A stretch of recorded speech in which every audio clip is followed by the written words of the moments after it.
Muy buenas tardes a todas, a todos, a todes. Muy buenas tardes a cada una de las provincias de Argentina, Latinoamérica. Hoy, en horario especial, tenemos dos grandes speakers, los dos amigos de la casa. La verdad que tenemos una buena jornada y bueno, gracias a ustedes también por acompañarnos. Algunos avisos. Sábado que viene, volvemos a los sábados, de 9 a 11. Tenemos a Luis María Palma, que va a hablar de innovación, es un referente dentro de la innovación y la gestión en Latinoamérica, y a Mariana Martínez, que es del equipo del modelo HIP, del equipo de Oliván Cortés, y habla de innovación en la cocina, cómo innovar desde la cocina, es parte del método HIP, no se lo pierdan, yo creo que va a estar buenísimo. Después retomamos a horarios normales, y anoten esta fecha, el miércoles 16 de noviembre, vamos a empezar una hora antes, de 17 a 18, para los que quieran hacer consulta durante esa hora sobre el trabajo final. ¿Ok?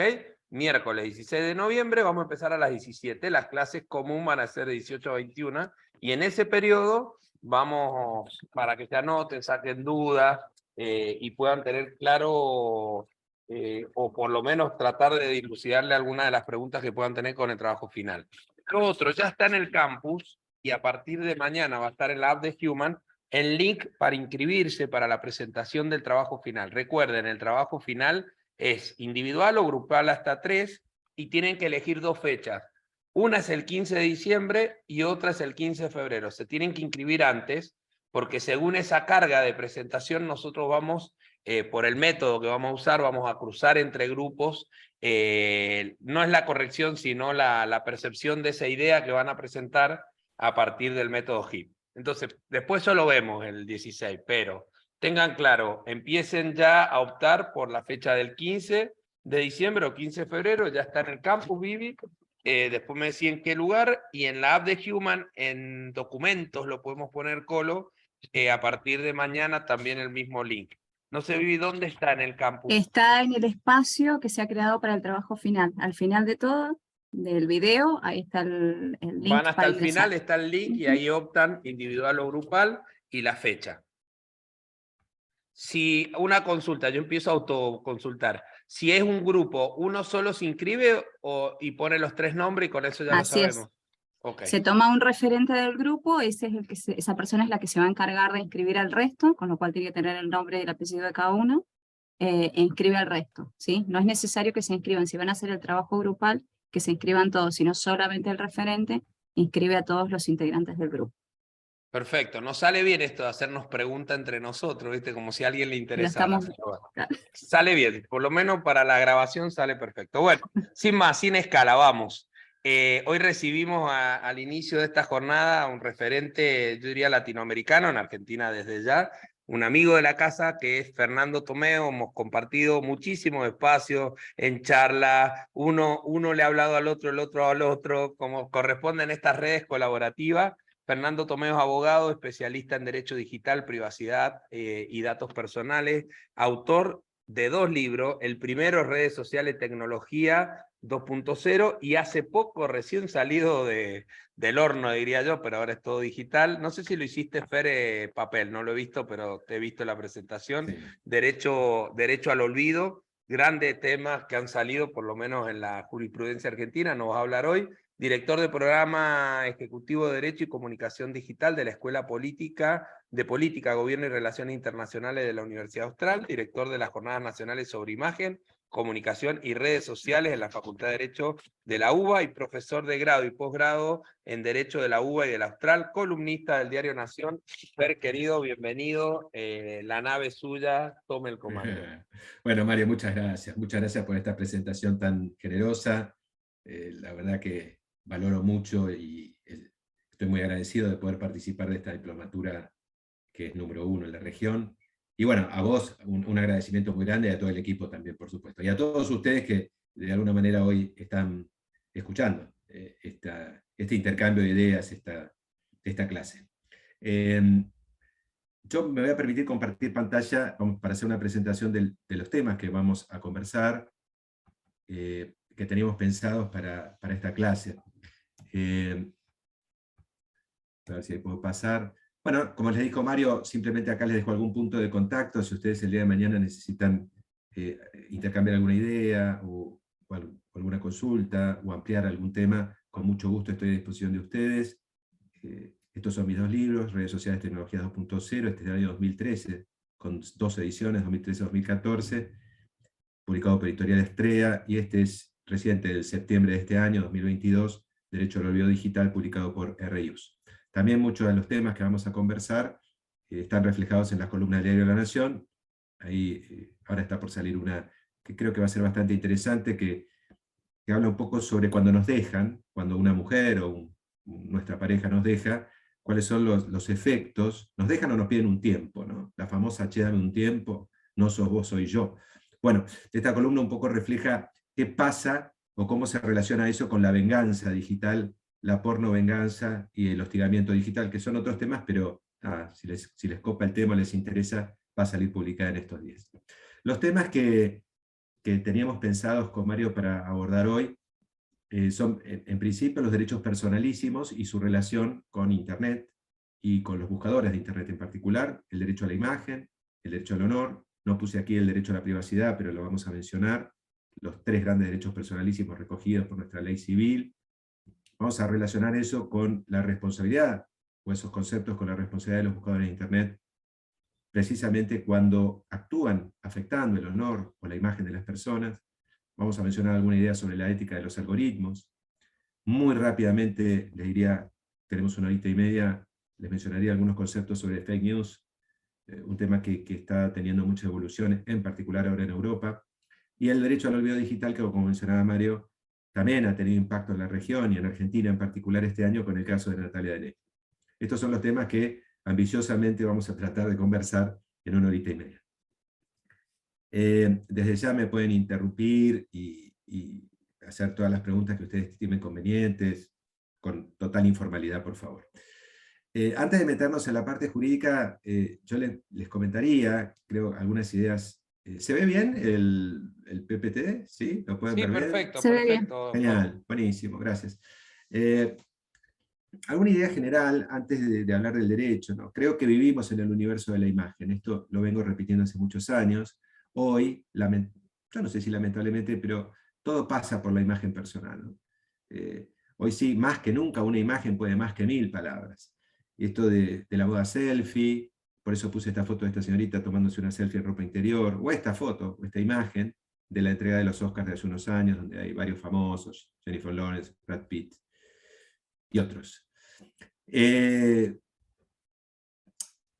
La verdad que no sé qué nos está pasando, pero hay una necesidad de ego, una necesidad de exhibirse. Es como que la imagen, que era un derecho que les diría que estaba bastante rezagado por ahí en la ley civil y en la jurisprudencia de la Corte, con el advenimiento de las nuevas tecnologías, y en particular de las redes sociales, y en particular de Instagram, ¿no? La red social de imagen, propiamente dicha, adquirida por Facebook, como ustedes saben, en $2.000 millones, hoy creo que está evaluada en más de 50.000. Pero bueno, Facebook hace buenos negocios. Impera, la imagen impera. Y evidentemente esta moda, este ego de compartir imagen, tiene un reflejo, una protección legal en el viejo artículo 31 de la ley 11.723, y el artículo 53 del Código Civil y Comercial de la Nación.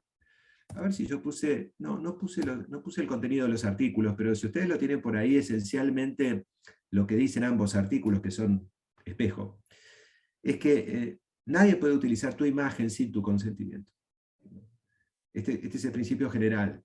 O sea, es muy restrictiva la posibilidad de utilizar la imagen de otro sin su consentimiento. Hay excepciones que la ley establece, en particular 3 excepciones muy generales que ustedes deben conocer ya y no las voy a repetir, pero son excepciones que aplican a casos concretos cuando el principio general es ¿no?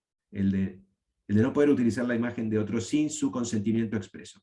Yo puse acá una imagen de una fiesta de fin de año porque hace unos años ustedes recuerdan que Facebook no tenía la posibilidad de sacar tu etiqueta, ¿no? Si alguien te etiquetaba, esto está escrito en una columna en La Nación, si alguien te etiquetaba, vos no podías desetiquetarte.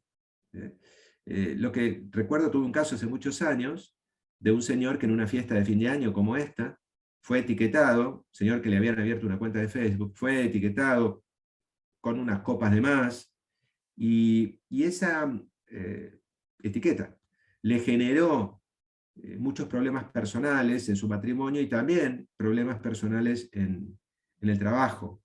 Este señor era director de una compañía. Les digo era porque se terminó yendo. También se terminó divorciando. La realidad es que la pregunta que nos podemos hacer es que, sobre lo que vamos a avanzar un poquito más después, es si Facebook, como red social, tiene alguna responsabilidad cuando se le genera un daño a una persona, como en este caso, por haber sido etiquetado utilizándose la red social. Esta es una pregunta que nos queda para después. También el otro derecho personalísimo que está protegido por nuestra ley civil es el derecho al honor o a la reputación. Recuerdan ustedes, queridos amigos, que el honor y la reputación son dos caras de la misma moneda, ¿no? La reputación mira un poco hacia afuera, esto es el concepto que los demás tienen de nosotros, ¿no? Lo que la gente dice de mí, ¿no? ¿Recuerdan el famoso tango de Tita Merelo, ¿no? Se dice de mí. Bueno, esta es un poco la idea de la reputación, ¿no? ¿Qué dice la gente de mí? ¿Qué piensa de mí? ¿Qué consideración tiene respecto a mis valores, mis conductas? El concepto, recuerdan, subjetivo, es el de la otra cara, el honor, propiamente dicho, hacia la percepción que yo tengo de mí mismo como persona. De alguna manera, todo, reputación, honor, estamos hablando de lo mismo, de acuerdo a de dónde se mire. Pero la realidad es que este concepto tradicional, subjetivo y objetivo, protegido por el artículo 52 del Código Civil y Comercial de la Nación, tuvo un cambio, desde mi punto de vista, con el advenimiento, o mejor dicho, con la explosión de los buscadores de Internet. En particular, hablo de Google, porque Google, como buscador, monopoliza más del 98% del negocio de búsqueda en el mundo. ¿Qué les quiero decir? Que este concepto tradicional que estábamos viendo, desde mi punto de vista, se ha visto modificado por Google en particular, a tal punto que hoy somos lo que Google dice que somos. Esta idea me parece que es central y es importante tenerla en cuenta, porque Google define la identidad de las personas. Si Google dice que sos fantástico, y si Google dice que sos un horror, sos un horror. Si Google dice que sos, como el caso de Natalia Negri, bueno, no quiero calificar el caso en particular, pero dice determinadas cosas, o sea, los resultados de búsqueda de Google arrojan determinados conceptos respecto de la persona, parecería que sería una verdad santa, y no es verdad santa. Muchas veces Google no dice o no refleja la realidad, ni un contenido actualizado, ni una noticia actualizada, ni una noticia verdadera o totalmente verdadera. Esto está vinculado al derecho al olvido, que lo vamos a ver como último punto. Por supuesto que hay que cuidar la reputación de uno online. Yo creo que todos ustedes, y me encantaría que una clase presencial algún día poder estar todos juntos y conversar, ¿no? Pero yo les estoy mirando las caritas acá de costado. Todos tenemos redes sociales. Yo les pediría, che, hagamos un chat ya. ¿Quién usa redes sociales? Estoy seguro que de los 202 personas que están online en este momento, el 99% usa redes sociales. Y nos exponemos mucho nuestra reputación y nuestra imagen en redes sociales. Este caso es un caso viejo. ¿Por qué puse el caso de la joven americana? Es un caso del 2009, viejísimo. También tengo una columna escrita en La Nación de este tema. A ver, yo voy recopilando información y voy escribiendo, ¿no? Esto es algo que hacemos en general todos. Esta es una chica que va a empezar a trabajar en una de las top 5 que hacen finanzas y economía a nivel mundial, y unas semanas antes de empezar a trabajar se va a Cancún con sus amigas y se saca una foto que pone como foto de perfil en Facebook, en bikini y tomando un tacho de cervezas, y por eso puse una una chica tomando en esta imagen, una chica tomando cerveza. Bueno, la realidad es que la googlearon, uno de los directores de la compañía la googlea antes de comenzar a trabajar, y se quedó sin trabajo. Obviamente esto generó una acción de discriminación, y por supuesto un caso que se terminó resolviendo sin una acción judicial propiamente dicha, pero la idea que quiero reflejar es que tenemos que ser muy prudentes con los contenidos que compartimos, que necesariamente nos pueden dejar sin trabajo, y también pueden afectar otros derechos nuestros, ¿no? Que no venía a ser el caso de lo que estamos o vamos a conversar ahora.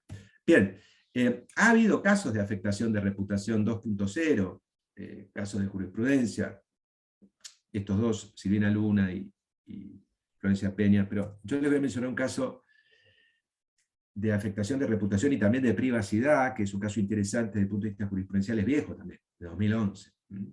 Viale contra NN medidas precautorias, Juzgado Nacional Civil, 110, está publicado en el Dial.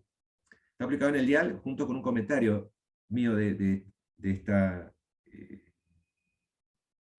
resolución judicial y del caso en particular, ¿no? El caso es sencillo. Juana Viale, en ese momento casada con un señor, se había sacado fotos bañándose, duchándose con su marido, y esas fotos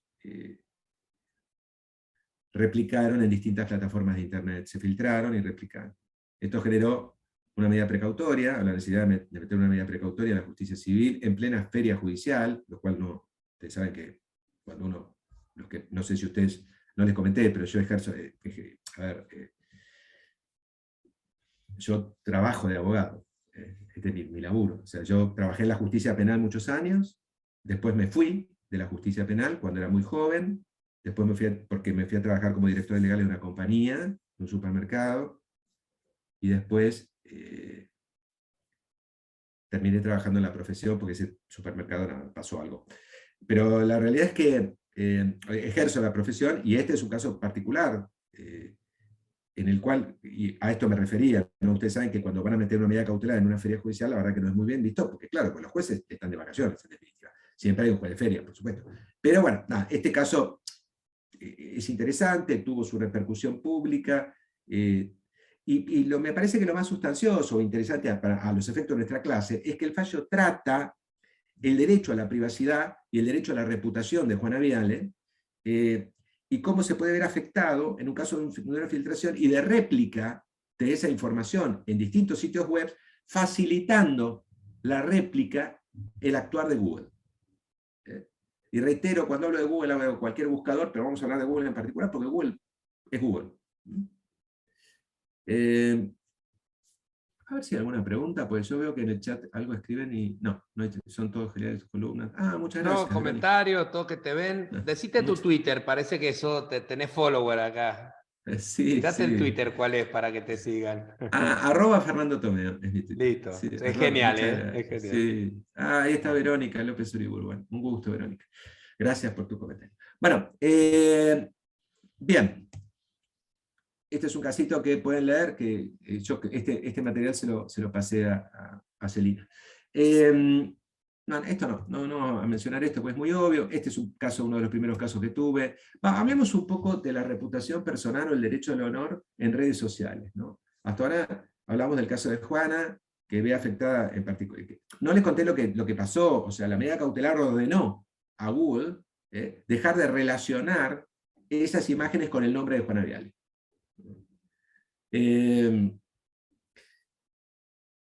Bien, también se puede afectar la reputación y el honor de una persona, este derecho personalísimo reconocido por nuestra ley, y tratados internacionales, por supuesto también, y jurisprudencia de la Corte, cuando existen grupos discriminatorios en línea, en particular en Facebook.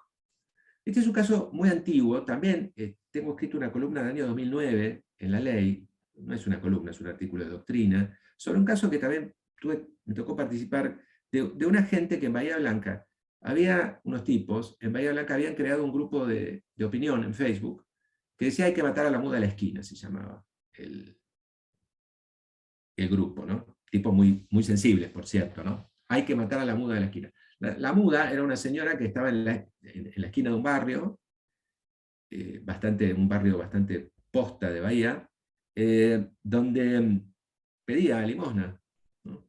Entonces, los vecinos comentaban, y me acuerdo siempre un comentario que está reflejado en este artículo de doctrina que les digo, publicado en la ley 2009, uno decía, voy a pasar con mi F100 y le voy a aplastar la cabeza hasta que salga sangre. Eran comentarios de este tipo. Por supuesto violentos, discriminatorios, xenófobos, etc. El punto que un poco se planteó en este artículo de doctrina que les digo, y que se sigue planteando, es, por un lado, ¿hasta cuándo llega la libertad de expresión como derecho protegido por el 1432 de la Constitución Nacional y Possetti de Balbín, ¿no? El caso, y Sujarchuk, el caso Sujarchuk respecto de las manifestaciones que alguien realiza en un blog, la libertad de expresión totalmente protegida por la Corte, y ahora en el caso de Natalia de Negri, reforzada la protección a los puntos, a mi entender, por supuesto que es solo una humilde opinión, bastante criticable, porque todo bien con la libertad de expresión, yo estoy absolutamente de acuerdo con la libertad de expresión, es el derecho fundamental, estructural, la primera enmienda de la Constitución de los Estados Unidos, etcétera, etcétera, etcétera. Pero no puede ser un derecho absoluto, donde puedan 10 tipos decir hay que matar a la muda de la esquina, ¿no? Entonces, la libertad de expresión me parece que no impacta o no procede en los casos así de violencia, manifiesta, como este. Yo les digo, yo les digo la verdad que yo me metí en el tema de las redes sociales por casualidad y de los buscadores. Yo tuve un primer caso en el 2006 de una modelo que tenía problemas con Google, y después porque mi hijo me dijo, papá, va a estallar, mi hijo Martín, va a estallar Facebook, es una creación. Yo dije, ¿qué? ¿Qué es Facebook? Y la verdad que cuando me metí en el tema, que fue hace muchos años, y cuando la verdad que en Argentina, la verdad que había pocos abogados que prestaran atención a esto, recuerdo que vos googleabas grupos de opinión, y había un montón, en Facebook, y había un montón de grupos de opinión antisemitas, realmente, por supuesto, recuerdo uno que decía, hay que matar a los negros villeros. Esto está recogido en ese artículo de doctrina que les digo, que creo que se los pasé. Lo que se plantea en ese artículo es, che, pero pará, ¿es válida la libertad de expresión? ¿Hasta qué punto la libertad de expresión es razonable, por un lado? Y por otro lado, Facebook, que permite la existencia de estos grupos de opinión, ¿no tiene ninguna responsabilidad por permitirlo?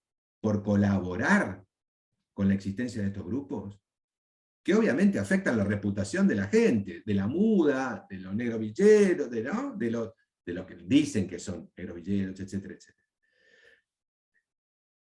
Este es un tema que, les reitero, la Corte vuelve a recoger ahora en el caso de Negri contra Google Derechos Personales.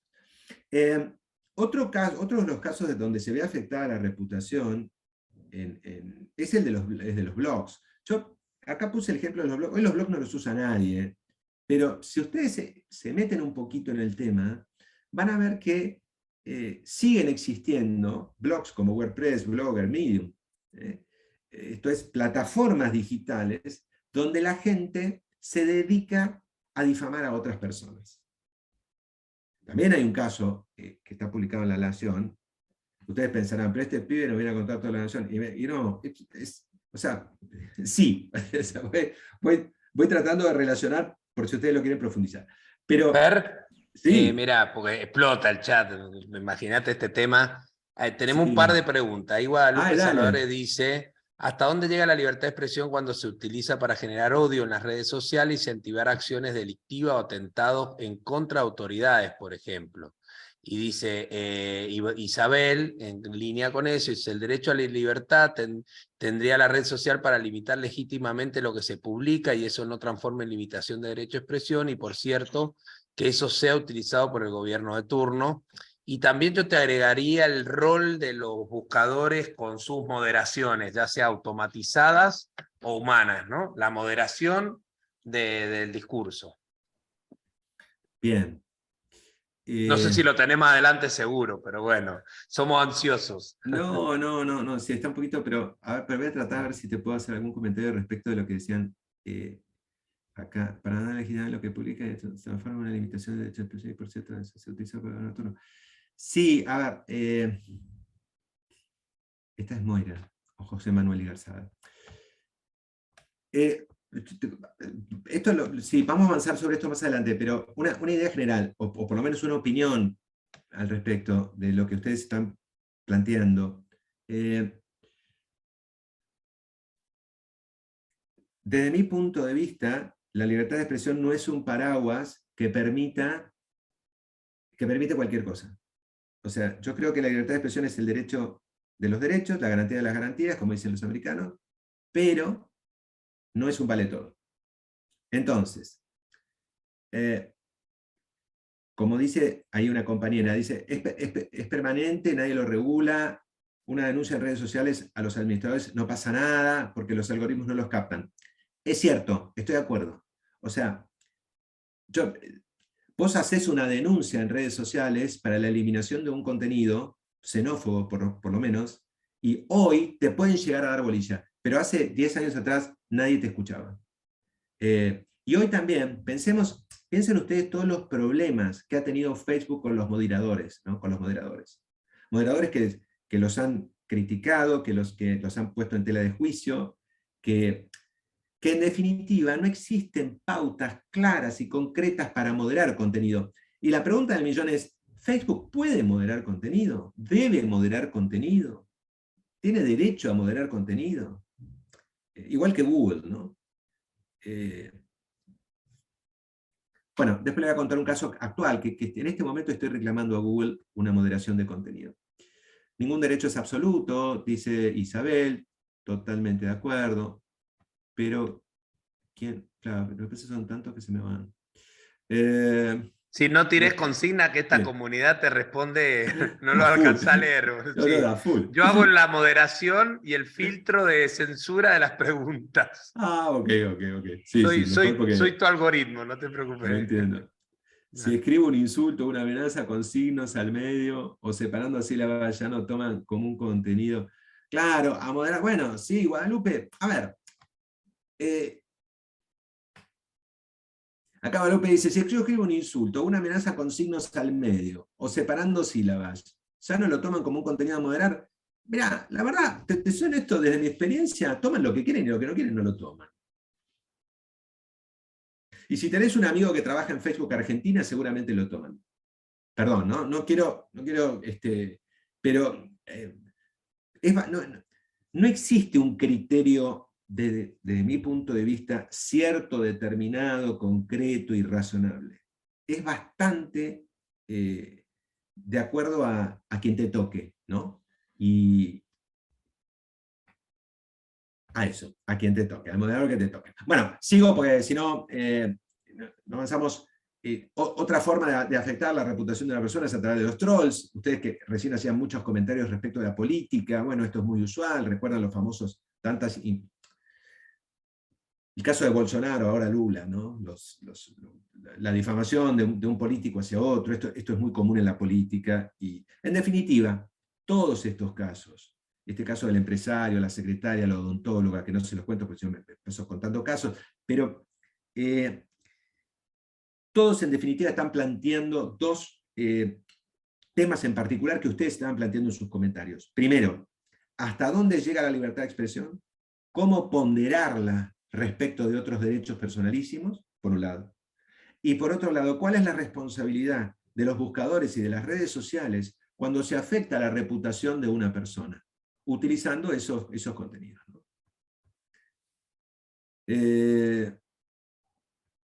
Bien, estas serían las dos preguntas que dejamos para más adelante, que yo creo que ustedes seguramente tienen su respuesta y yo también la tengo.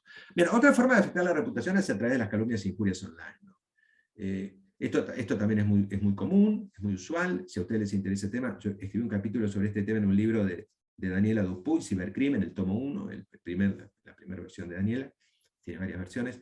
Es muy común, a veces nos consultan a los que trabajamos en estos temas, che, pero si yo digo que tal persona es un estafador, ¿no?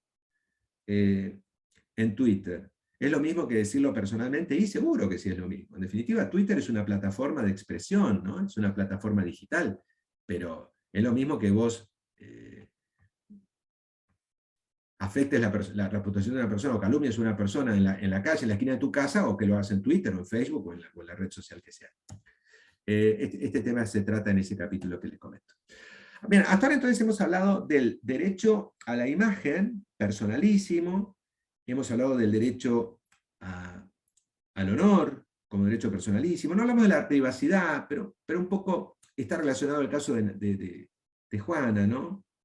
Evidentemente si se difunden las imágenes de ella duchándose con su marido, y se está afectando a la privacidad, ¿no? ¿La privacidad qué es? Ese derecho, como decía este juez de la corte, ¿recuerdan? El derecho a que los demás no sepan, ¿no? Siempre me gustó esa frase, para definir el derecho a la privacidad, ¿no?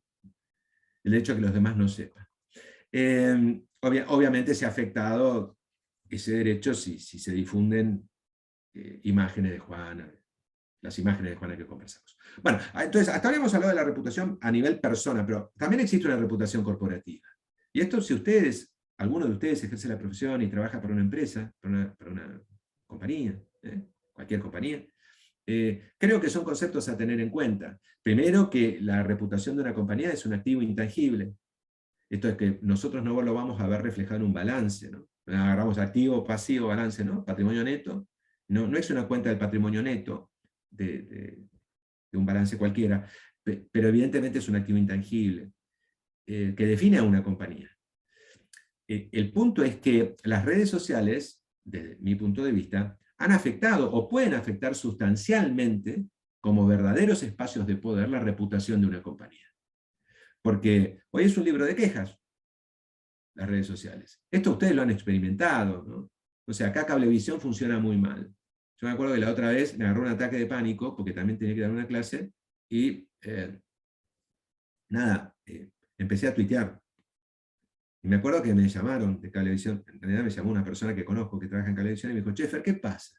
Lo que pasa es que no tengo internet, man, y necesito internet para trabajar. Entonces, la realidad es que es un verdadero espacio de poder las redes sociales. O sea, recuerdan, ¿no? Cuando Obama, cuando gana Obama, el gobierno demócrata de los Estados Unidos, las redes, utilizó las redes como espacios de poder para generar adeptos y votos, para tomar votos, por supuesto, ¿no? También fue utilizada después y con todos los cuestionamientos que tuvo Donald Trump, ¿no? Hay un caso interesante, hay muchos casos conocidos respecto de la necesidad de proteger la reputación de una empresa en Internet, de una compañía. El famoso caso es este de Domino Pizza. Este lo pueden conseguir ustedes, está disponible en cualquier lado, pero se los comento rápidamente. Domino Pizza es una cadena de pizza muy conocida en los Estados Unidos, y hace unos años atrás, bastantes años atrás, este caso está muy bien reflejado en un libro de Alberto Arévalo que se llama La Revolución Horizontal. Es un libro que yo leí hace muchos años también, y la verdad que me inspiró mucho, me sirvió mucho. La Revolución Horizontal, de Eduardo Arévalos y Gonzalo Alonso. Son tipos especialistas en marketing. Alberto fue director regional de Google Latinoamérica en materia de comunicación, y después, hay un mosquito, y después pasó a Facebook. Después ya se retiró y ahora vive en Miami. Pero escribe muy bien y tiene muchos artículos escritos y libros sobre estos temas. Este caso de Domino Pizza, que está reflejado en ese libro, es un caso donde dos o tres, en rigor de verdad, empleados de la pizzería se filman a sí mismos con el celular, escupiendo la masa de la pizza y pasándosela por distintas partes del cuerpo que ustedes se podrán imaginar. Y luego, ese video, después le ponen queso a la pizza y la sacan a la venta, ¿no? Y subieron ese video a YouTube. Evidentemente, lo que se midió, y esto refleja este libro que les comento, una caída abismal en las ventas de YouTube, de pizza, porque mucha gente empezó a verla, o sea, tuvo millones de vistas el video donde estos tipos estaban escupiendo la masa de la pizza, ¿no? ¿Qué les quiero decir con esto? Que lo que está en Internet, el contenido que está en Internet disponible, como un video de YouTube donde hay dos personas que escupen pizza, por ejemplo, o el contenido que existe en las redes sociales, como por ejemplo una crítica a Cablevisión constante porque no funciona bien, necesariamente impacta sobre la reputación de la corporación. Piensen en negocios como el negocio minero, el negocio de medicamentos, el negocio de agroquímicos. Evidentemente todo lo que se dice de Monsanto, por ejemplo, en las redes sociales, googleen en Facebook Monsanto, en el buscador de Facebook. Van a ver la cantidad de críticas y cómo se trata de morigerar esa crítica y los mecanismos para morigerar la crítica. Bien, no los quiero aburrir mucho con esto. ¿Hay acciones para proteger la reputación? Sí. Si ustedes trabajan para una compañía, la verdad que lo bueno es primero no quedarse callado. Esto es más marketing, ¿no? No es tan jurídico, pero es no quedarse callado. O sea, si a vos te critican, hay que responder. Para responder hay agencias de monitoreo de contenidos. Este trabajo lo hace Laura García, una amiga que tiene una compañía de monitoreo de medios. Lo que hacen es, estas compañías que hacen, monitorean lo que se dicen de ellas en redes sociales. Por ejemplo, el Banco de Galicia, ¿no? Que está bastante castigado hoy en la actualidad por la cantidad de problemas que tiene con las estafas online, ¿no? Entonces, estas empresas de monitoreo de contenidos, ¿qué hacen? Monitorean lo que se dice del Banco de Galicia en redes sociales y te presentan un informe al cliente sobre lo que se dice de ellas, de manera de contestar o de tratar de darle una solución a los problemas que plantea la gente en redes sociales. Desde ya se requiere una actuación conjunta del Departamento de Comunicación y abogado, ¿no? Para contestar. Porque ¿qué pasa? Como pasó el caso de Starbucks, y no se los cuento, porque si no, como dice mi hija Victoria, papá, te la pasás contando anécdotas, debe ser que ya estoy grande, el año que viene cumplo 60, este año cumplo ahora el 13 de noviembre, cumplo 59. La realidad es que está bueno que los departamentos de comunicación le consulten al abogado que responder. Y no responder cualquier cosa, porque después responden cualquier cosa y se produce el efecto inverso, lo que se llama el efecto Streisand, ¿no? O sea, una afectación de reputación con efecto dominó. A ver, pregunta Marcela, pero una cosa es una expresión discriminatoria, difamatoria, y otra es exponer algo que es cierto o mala experiencia de un usuario al contratar un servicio. Sí, bueno, ojo, Marcela, cualquiera puede decir cualquier cosa de Cablevisión, ¿no? O sea, vos podés decir lo que quieras. Siempre nos tenemos que hacer cargo de lo que decimos, ¿no? Que este ha sido un poco, acordate, el criterio de la Corte, en el caso de Ponseti y de Balbín, ¿no? Todos podemos decir lo que queremos de los demás y de una compañía, pero después tenemos que hacernos cargo de lo que decimos, ¿no? Esto es la responsabilidad ex post, ¿no? Posterior al hecho ilícito, ¿no? Sería... Bien, nada, no miro más y sigo. Bien. ¿Cómo limpiar la reputación en Internet? Esto les puede interesar, no sé, ¿hay alguno que ejerza la profesión? Déjenme preguntar algo, porque si no me aburro yo hablando solo. ¿Alguno que ejerza la profesión? Habiliten el micrófono, a ver. Levanten la mano y así habilitamos y los identificamos. Sí, hay. Diego Tolosa, fantástico. Bien. Bueno, no, si no, nos manejamos con hechos. Fantástico. Sí, hay gente que practica la profesión. Bueno, si alguno de ustedes practica la profesión y les interesa, este tema les puede interesar, porque se puede decir, bueno, ¿cómo elimino el contenido que afecta la reputación de mi empresa? ¿Cómo elimino el contenido que está en Internet y que afecta la reputación de Juana Viale? ¿Cómo hago?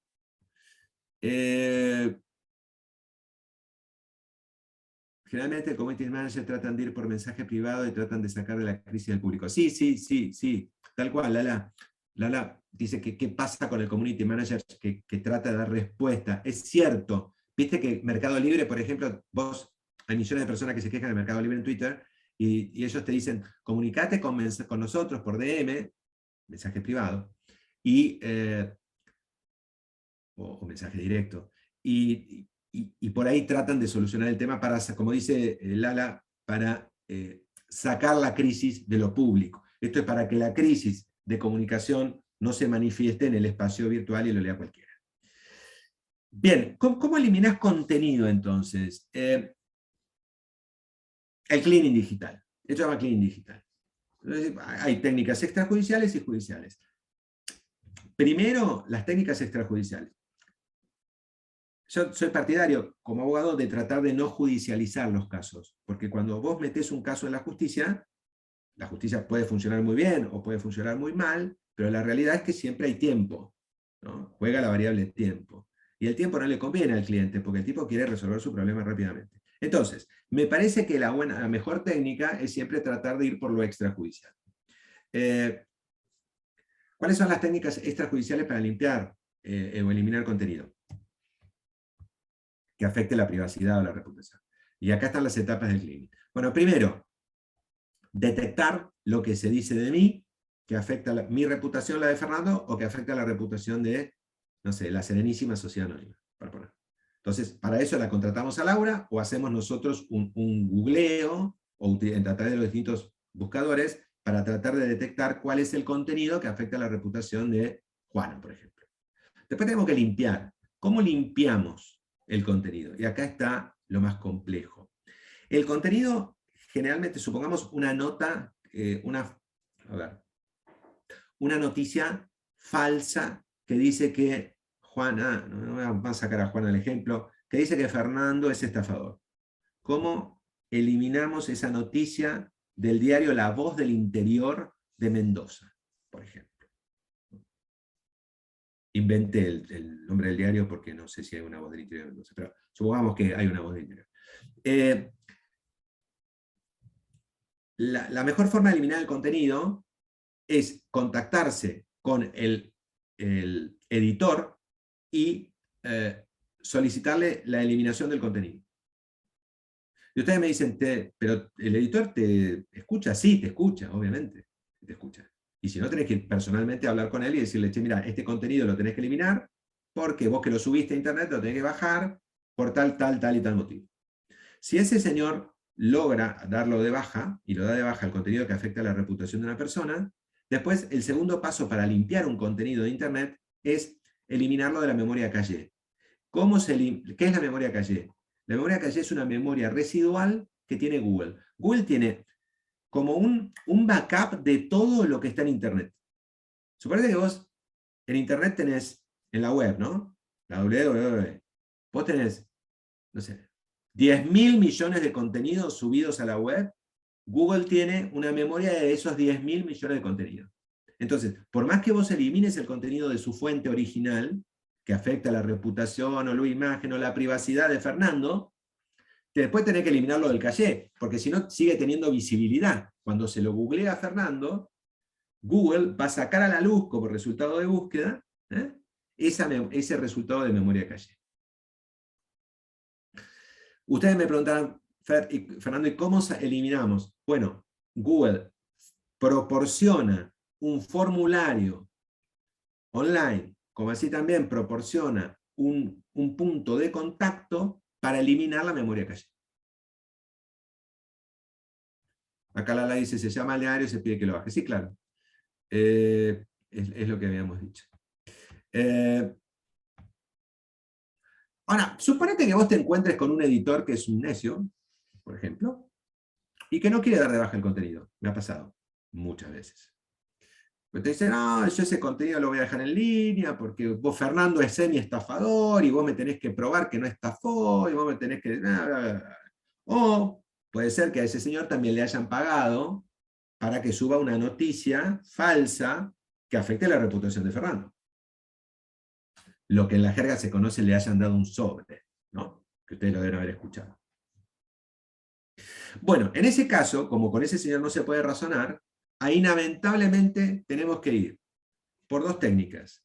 O la técnica del SEO, que es esto de Search Engine Optimization, esto es una técnica de marketing que supone elevar los contenidos buenos de una persona y relegar a resultados de búsqueda o a páginas de resultados de búsqueda o los contenidos malos.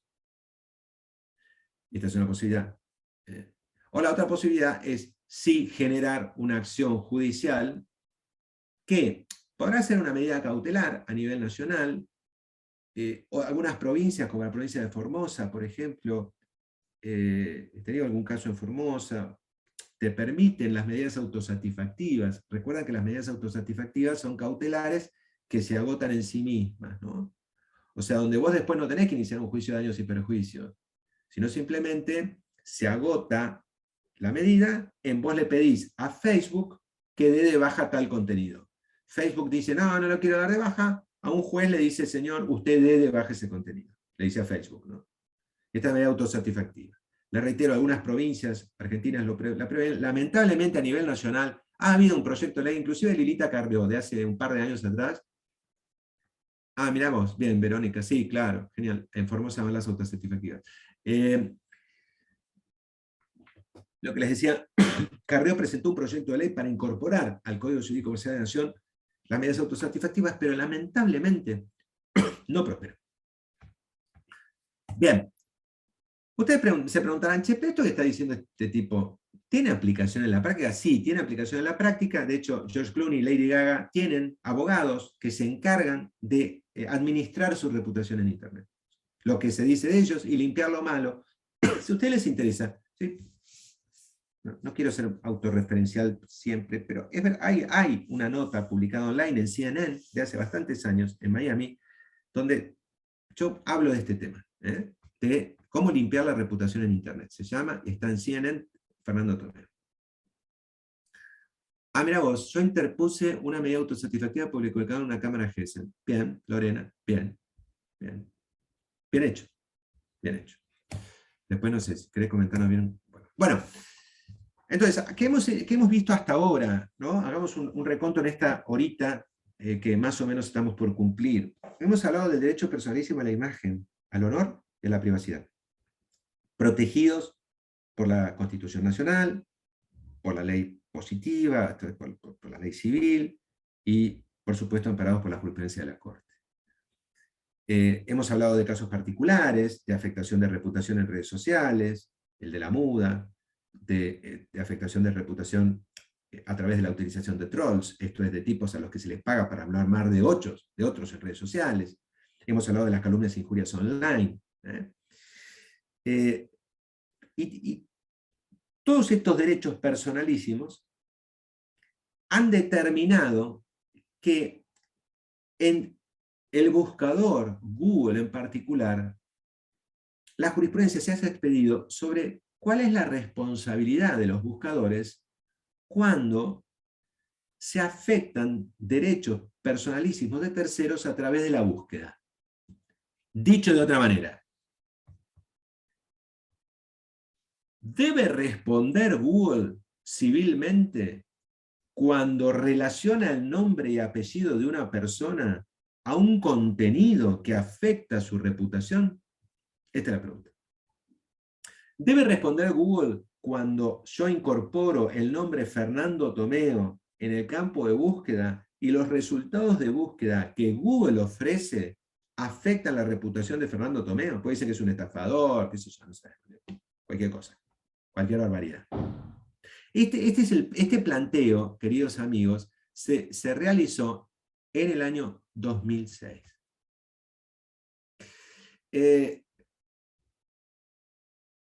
¿Por qué? Los temas comenzaron con los famosos juicios de modelos publicitarias contra Google, por afectación a la reputación, porque cuando una modelo se googleaba, vamos a poner un nombre cualquiera, Valeria Massa, se googleaba, los primeros resultados de búsqueda de Google la relacionaban a sitios de pornografía y tráfico de sexo. Y Valeria Massa no ejercía la prostitución ni el tráfico de sexo. Evidentemente,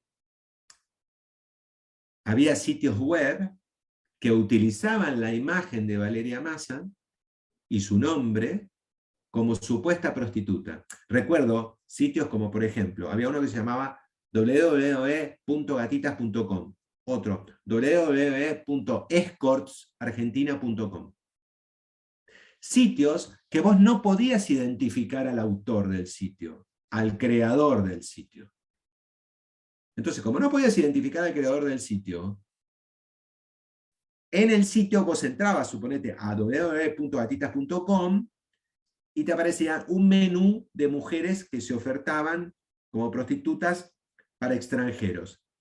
Entonces, en la cabeza de la página web aparecía la foto de Valeria Massa, donde decía Valeria Massa, Argentina, 2.000 euros. la noche. Y la realidad es que Valeria Massa no era prostituta y no cobraba $2.000 la noche. Sin embargo, estas páginas web utilizaban la imagen de las modelos y su nombre y apellido para captar clientela, para traquear clientela. Esto traducido al criollo, ¿qué significaba? Un tipo que venía del extranjero, 0800 gatitas, decía, ¿está Valeria disponible? No, Valeria no está ocupada, pero está Mirta, que no es parecida a Valeria, pero es Mirta. Entonces el tipo se queda con Mirta. O sea, se estaba utilizando la imagen y la reputación de una persona para traquear clientela. Esto generó obviamente el reclamo de Valeria Massa, ¿no? De Valeria Massa y de millones, no de millones, pero más de 230 y pico de juicios de modelos contra Google. ¿Por qué? Porque el tema de la responsabilidad de los buscadores de Internet no está regulada en la República Argentina. No obstante, no hay ley. No obstante, ha habido muchos proyectos de ley, queridos amigos, que todos quedaron en el vacío. La pregunta es, ¿por qué quedaron en el vacío? Me encantaría escucharlos.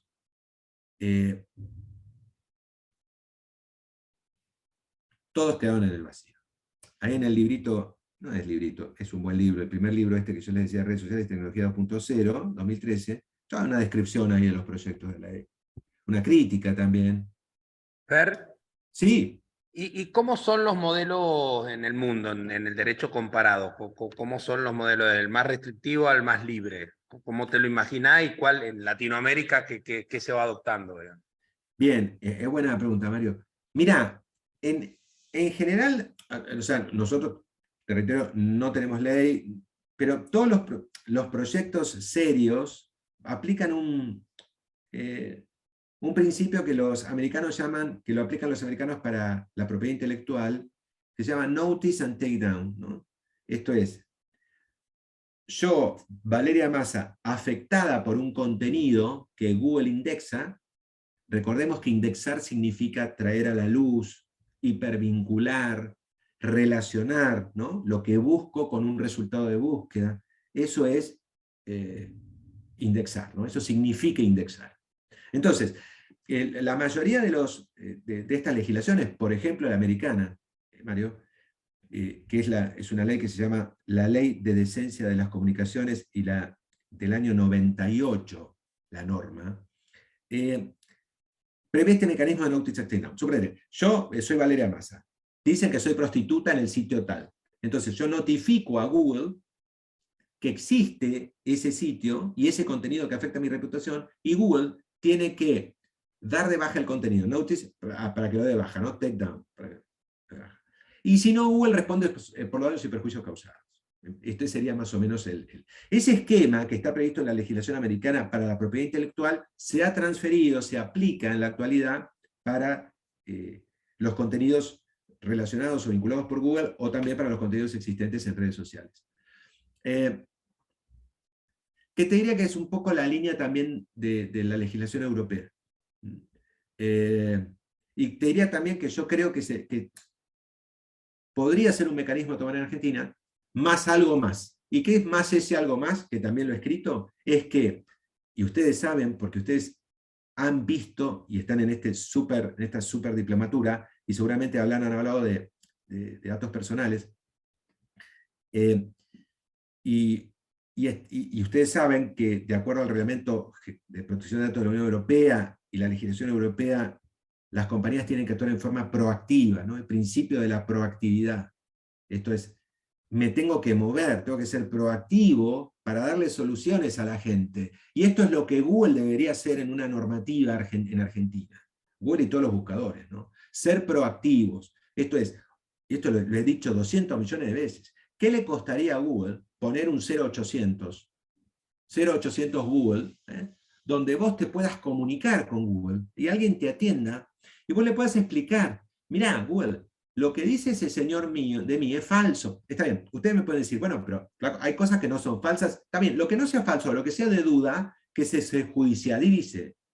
Pero yo, uno de los primeros casos que tuve, aparte de una modelo, fue un caso de un profesor de San Juan, de la provincia de San Juan, que le habían creado un blog sus alumnos, donde decían, los alumnos, era evidente que le habían creado un blog. En ese momento estaban los blogs de Terra, ¿no? Provistos por Terra, que utilizaban mucho los floggers. Hace muchos años. Los floggers, recuerdan esos tipos, esos chicos, no sé, que usaban el flequillo de costadito y se reunían acá en un shopping ahí cerca de la calle Corrientes, en Buenos Aires. Bueno, le habían creado un blog a este profesor donde decía que el tipo tenía sexo con ovejas y un montón de barbaridades más, ¿no? En este Blogspot. Utilizaban como plataforma el Blogspot. Y ahí decían, tiene sexo con ovejas, bueno, es un pervertido, etcétera, etcétera, etcétera. El tipo era un profesor. Ustedes saben que los profesores, como profesores, no ganamos mucha plata, porque ningún profesor gana plata, ¿no? Lamentablemente en Argentina, salvo que seas profesor full time de una universidad privada, es muy difícil que puedas vivir, no es lo mismo que si trabajas en Harvard, por supuesto. Entonces, este tipo no tenía mucha plata. Y la realidad es que no podía pagarle a un abogado para que iniciara una medida cautelar para que un juez nacional le ordene a Google que bloqueara el acceso a ese blog que lo relacionaba con sexo con ovejas, que había sido creado manifiestamente por sus alumnos y estaba afectando su reputación. Porque la realidad es que cualquier persona lo googleaba a este tipo, que se llamaba Fernando no sé cuánto, se llamaba Fernando, no sé cuánto no, pero supongamos Fernando NN, y el primer resultado de búsqueda era un blog que decía que tenía sexo con ovejas. El tipo estaba casado, tenía 4 hijos. Entonces, desde ese momento yo dije, tiene que haber una respuesta del buscador. O sea, Google te tiene que facilitar la vida a la gente, ¿no? Yo me acuerdo que con este señor le dije, che, mirá, ¿y cuánto me cobras por hacer una cautelar? Y yo dije, mirá, te cobro, no sé, me acuerdo que se cobraba en esa época. El tipo dice, no, bueno, no tengo esa plata. Y digo, bueno, yo no puedo laburar gratis, ¿no? Este es otro concepto que ustedes deben recordar, ¿no? Los que ejercen la profesión, ¿no? Muchos piensan que los abogados no tenemos que cobrar. No sé, o sea, viene el plomero, ¿viste? A veces vienen, me estoy delirando con esto, pero a veces viene el plomero, ¿no? Y te dice, son $200.000 por cambiar un caño, ¿no? Vos como abogado, Adriano, no puedes cobrar. Bueno, no importa. A lo que voy a decir, nada, pobre, este señor, la verdad que tenía un problema, no podía pagar los honorarios, y a lo que voy yo es a la cuestión de fondo. O sea, Google debería actuar proactivamente para facilitar vías de respuesta a la gente. No un notice and take down, como podés ejercer hoy. Supónganse, yo hoy actualmente hay un tipo, no me quiero divagar porque aparte tenemos poco tiempo, pero hay un tipo que subió una canción de un señor que yo represento, ¿no? Los derechos de autor del señor que yo represento tiene derecho de autor sobre esa canción. Pero la subió un tipo, un tercero, a YouTube. Entonces, yo tengo que explicarle a Google, dueño de YouTube, que este señor es dueño de la canción y de los derechos de autor, para que Google y sus moderadores definan, en el tiempo que ellos quieran, si ese contenido lo dan debajo o no de YouTube. Yo les pregunto, ¿a ustedes les parece razonable esto? En fin, en este momento estoy batallando con Google en esto. A ver qué dice Google, es lo mejor que vi en la hidrante de la informática. Si no sabes buscar, es todo un problema. No se escucha, che, no se escucha, Carolina, ¿no me escuchás? Sí, se escucha perfecto, debe ser un Se problema de escucha ahí, Carlos. Carolina. Ahí se le escucha responde. Sí, historia, en fin. Desindexar contenidos, sí. Bueno, aclaran distintos conceptos. Bien, bueno, no está regulado. ¿Qué pasó en Argentina? Entonces quiero avanzar. Quiero avanzar rápidamente. Estos son los fundadores de Google. Ellos son los que crearon este algoritmo, el algoritmo de búsqueda. Nada, y esta es una frase de mi hijo del 2006, Google va a conquistar el mundo, y sí, creo que no se equivocó mi hijo. Bueno. ¿Qué es un algoritmo? Esto ya lo deben haber visto. Voy a tratar de avanzar porque veo que me quedan menos de media hora y no vimos nada. Esto ustedes ya lo deben haber visto, ¿qué es un algoritmo desde el punto de vista conceptual? Así que no lo voy a repetir yo. Sí les comento que Google se radicó en el país en el 2006, que tiene sus oficinas centrales por si alguno quiere algún día concurrir acá en Puerto Madero, en Alicia Moró de Justo al 350, segundo piso. Hasta que desembarcó en Argentina y era imposible demandar a Google. Era imposible demandar a Google y a cualquier red social, ¿no? Recuerden que Facebook desembarcó en Argentina con el formato de una SRL recién en el año 2011. O sea, antes si vos querías demandar a Facebook por el caso de la muda, no lo podía demandar. El caso de la muda fue en 2009, ¿eh? Facebook llega a Argentina en 2011. Si lo querías demandar, lo tenías que notificar la demanda en Estados Unidos, un despropósito. Hoy los puedes demandar acá. ¿Qué pasó entonces con los buscadores? Y acá sí voy a avanzar rápidamente. Cuando empiezan los casos de estos modelos, y no había una ley vigente, ¿qué pasaba? La modelo, Valeria, se googleaba y aparecía relacionada o vinculada al sitio de pornografía. Entonces, ¿cuáles eran los argumentos de las partes? ¿No? Evidentemente el de Valeria Massa era, che, si se me está relacionando a un sitio de pornografía, se está afectando mi reputación. Obvio. La tabla del cero. ¿Cuáles eran los argumentos de los buscadores? ¡Wow! Todos estos son argumentos de los buscadores.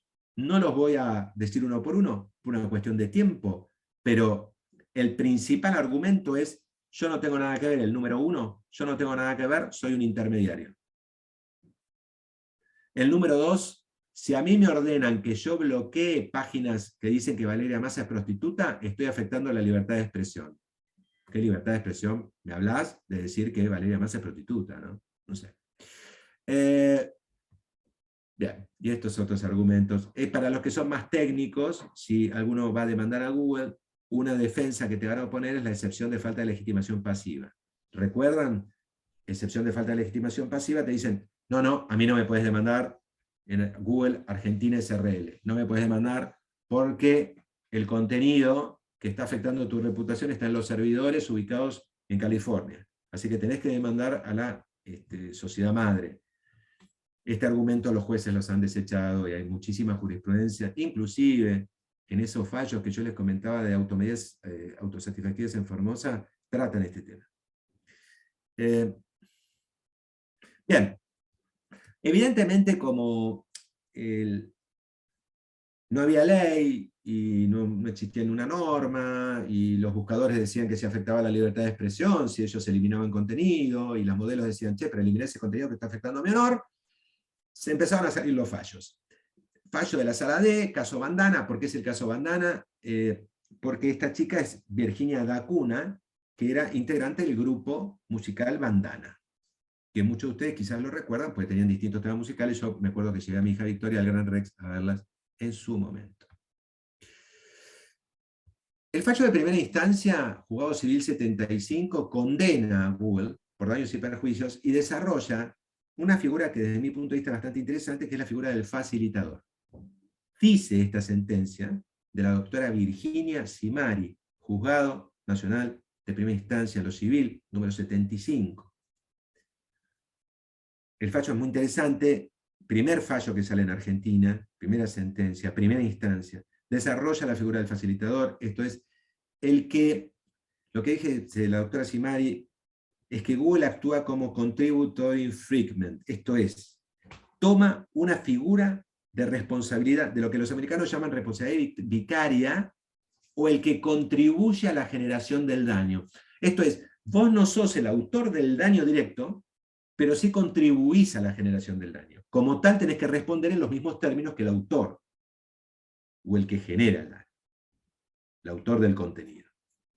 Es muy interesante esta sentencia, que fue revocada en Cámara por la Sala D. ¿La Sala D qué dijo? La Sala D aplicó los principios de responsabilidad subjetiva del Código Civil. ¿Recuerdan? Responsabilidad subjetiva objetiva, ¿no? Responsabilidad subjetiva por un obrar doloso o culposo. Nace la responsabilidad del que genera el daño si conoce la existencia del contenido ilícito y no lo da de baja. Este es el criterio que toma. Es larguísima esta sentencia, yo se las pasé, es larguísima, ¿no? Estoy tratando de resumirla en 2 segundos. Pero para decirlo en criollo, o sea, si yo notifico a Google que hay contenido que afecta a mi reputación y Google no lo da de baja, Google es responsable por los daños y perjuicios causados. Es un notice and take down, jurisprudencial. En este caso, lo que dijo la Sala D es que Google había actuado diligentemente en eliminar los contenidos que se le habían notificado que violaban o que violentaban la reputación de Virginia Dacuna. El voto es de Patricia Barbieri, todavía sigue estando en la Cámara. Después viene un voto contradictorio de la Sala J, en el caso de Paola Krum, también se los pasé. Este fallo les recomiendo leerlo. Paola Krum contra Google y Yahoo de Argentina. Daños y perjuicios. Es un fallo muy interesante, es muy largo, pero tiene algo de 136 hojas, pero resume la problemática de punta a punta, con una visión muy clara, pero consagra un criterio totalmente distinto al fallo de Acuna. Esta sentencia lo que dice es que Google, el buscador es una cosa riesgosa, ¿no? Y que la actividad que desarrollan los buscadores es una actividad riesgosa, por lo tanto aplica el 1113 del Código Civil, el Código Civil anterior, ¿no? Y debe responder en forma objetiva. Es muy interesante este fallo, porque este fallo empieza a hablar de la responsabilidad del algoritmo. Tema que la Corte, ahora en el fallo de Natalia, de la Negri, plantea como algo novedoso, ¿no? Dice la Corte en los dos últimos párrafos del caso de Negri, que también se los pasé. Dice, bueno, deberíamos ver esto de la transparencia de los algoritmos, o analizar, ¿no? Por ahí lo tengo. La verdad que no debería ser algo a analizar ahora, porque el tema de la transparencia de los algoritmos, que ustedes también deben estar por ver o han visto, es un tema de fondo. O sea, vos decís, el algoritmo de Google es transparente.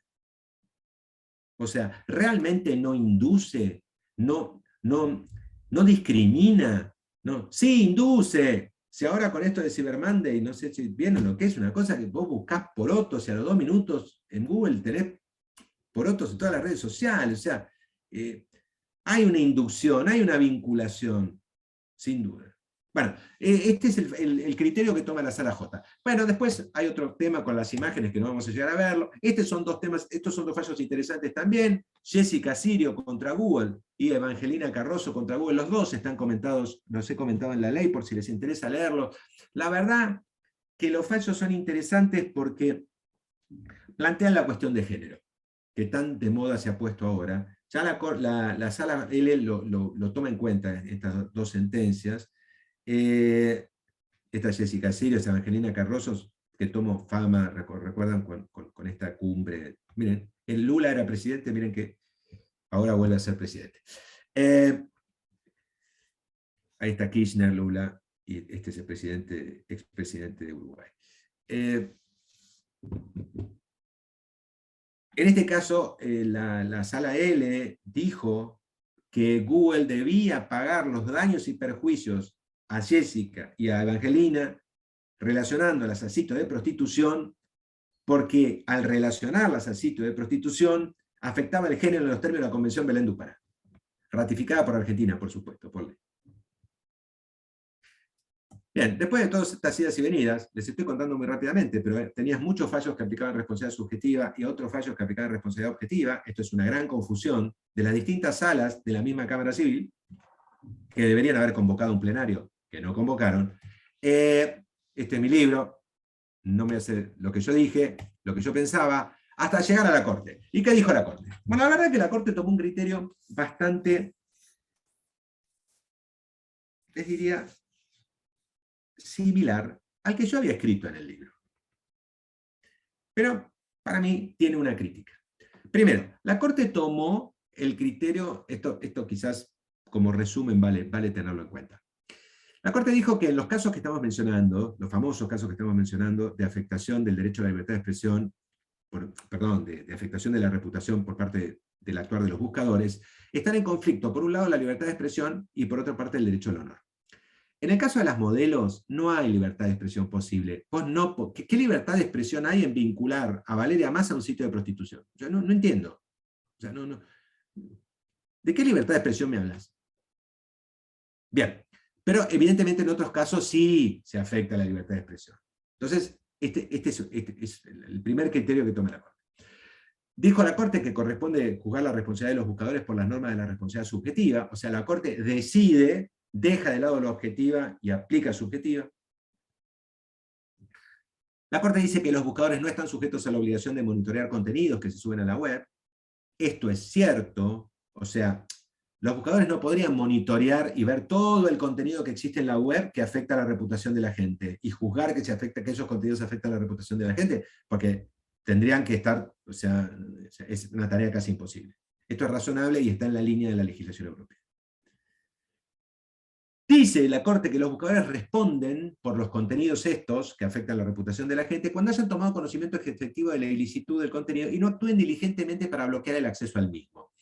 Este es el criterio del notice and take down, o sea, vos respondés, buscador, si sos notificado de la existencia de un contenido ilícito y no lo das de baja, actuando diligentemente. En un artículo de doctrina que yo he escrito ahí en el libro, lo que yo había tratado de desarrollar, y creo que fue más o menos la línea de la fallo de la Corte, es, si vos sos buscador, tenés que actuar diligentemente y de acuerdo al buen hombre de negocios. ¿Recuerdan? 2 estándares de la ley civil más viejos que yo.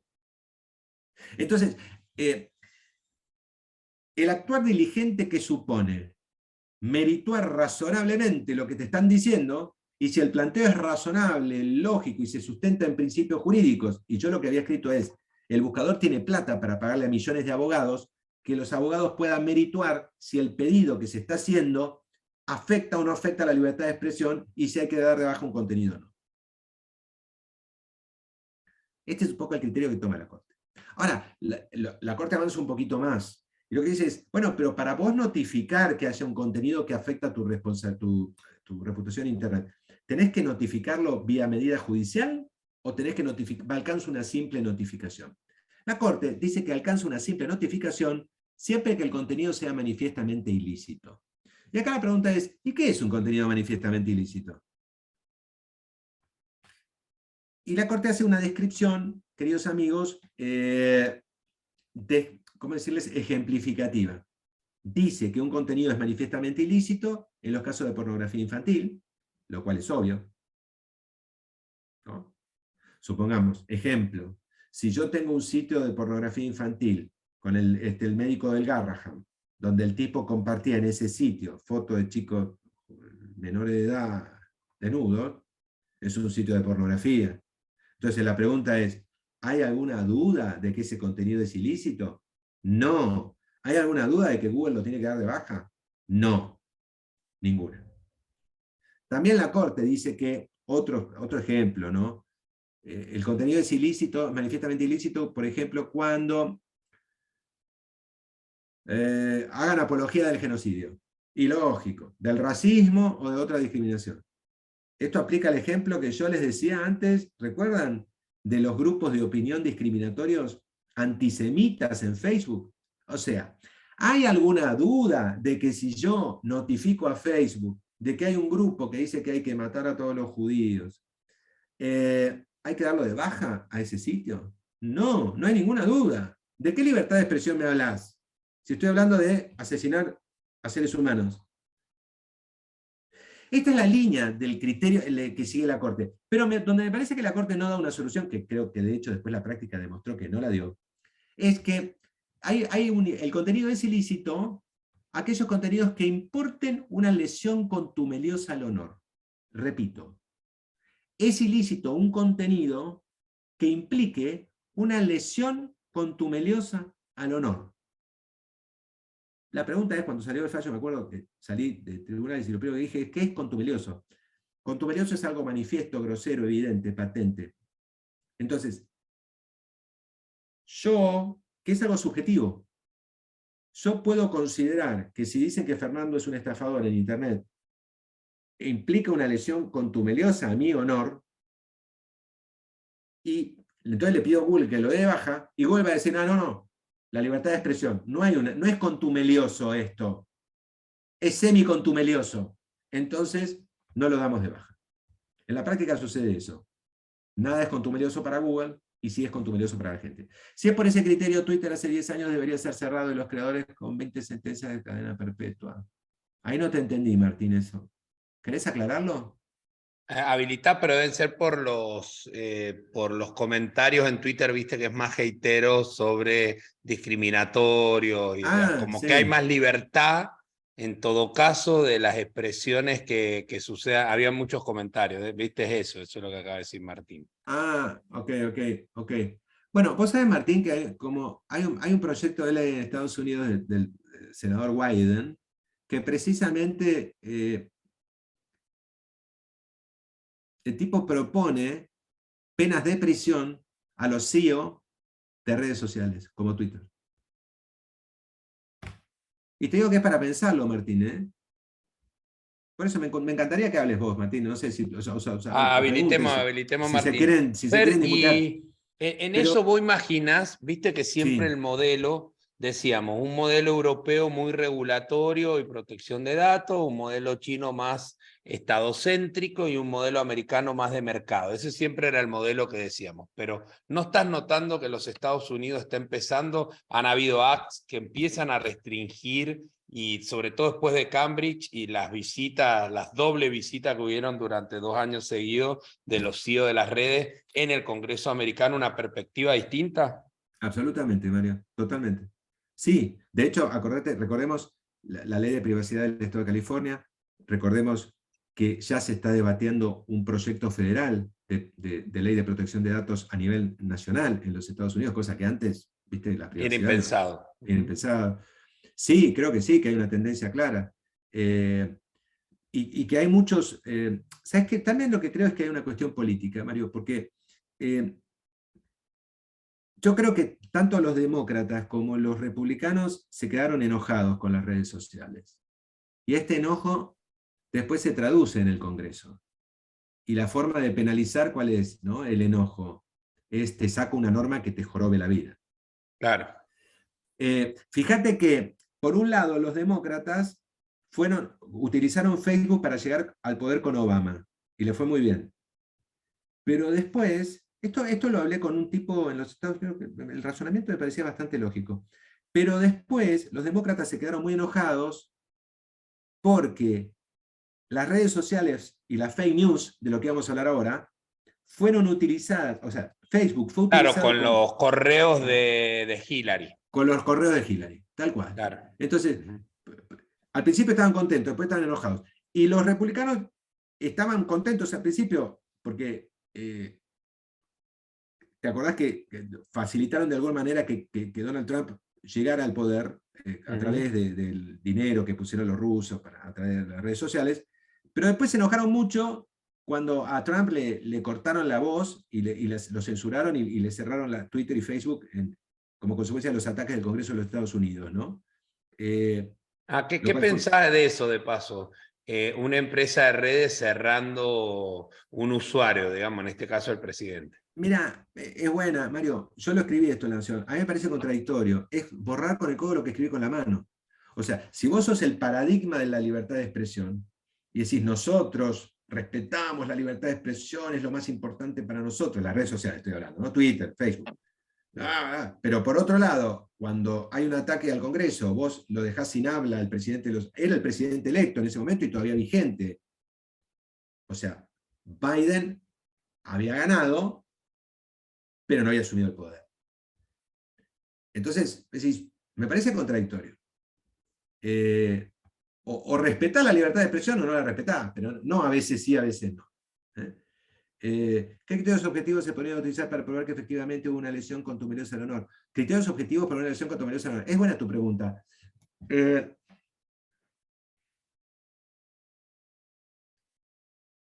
A ver, yo te digo lo que yo trato de hacer es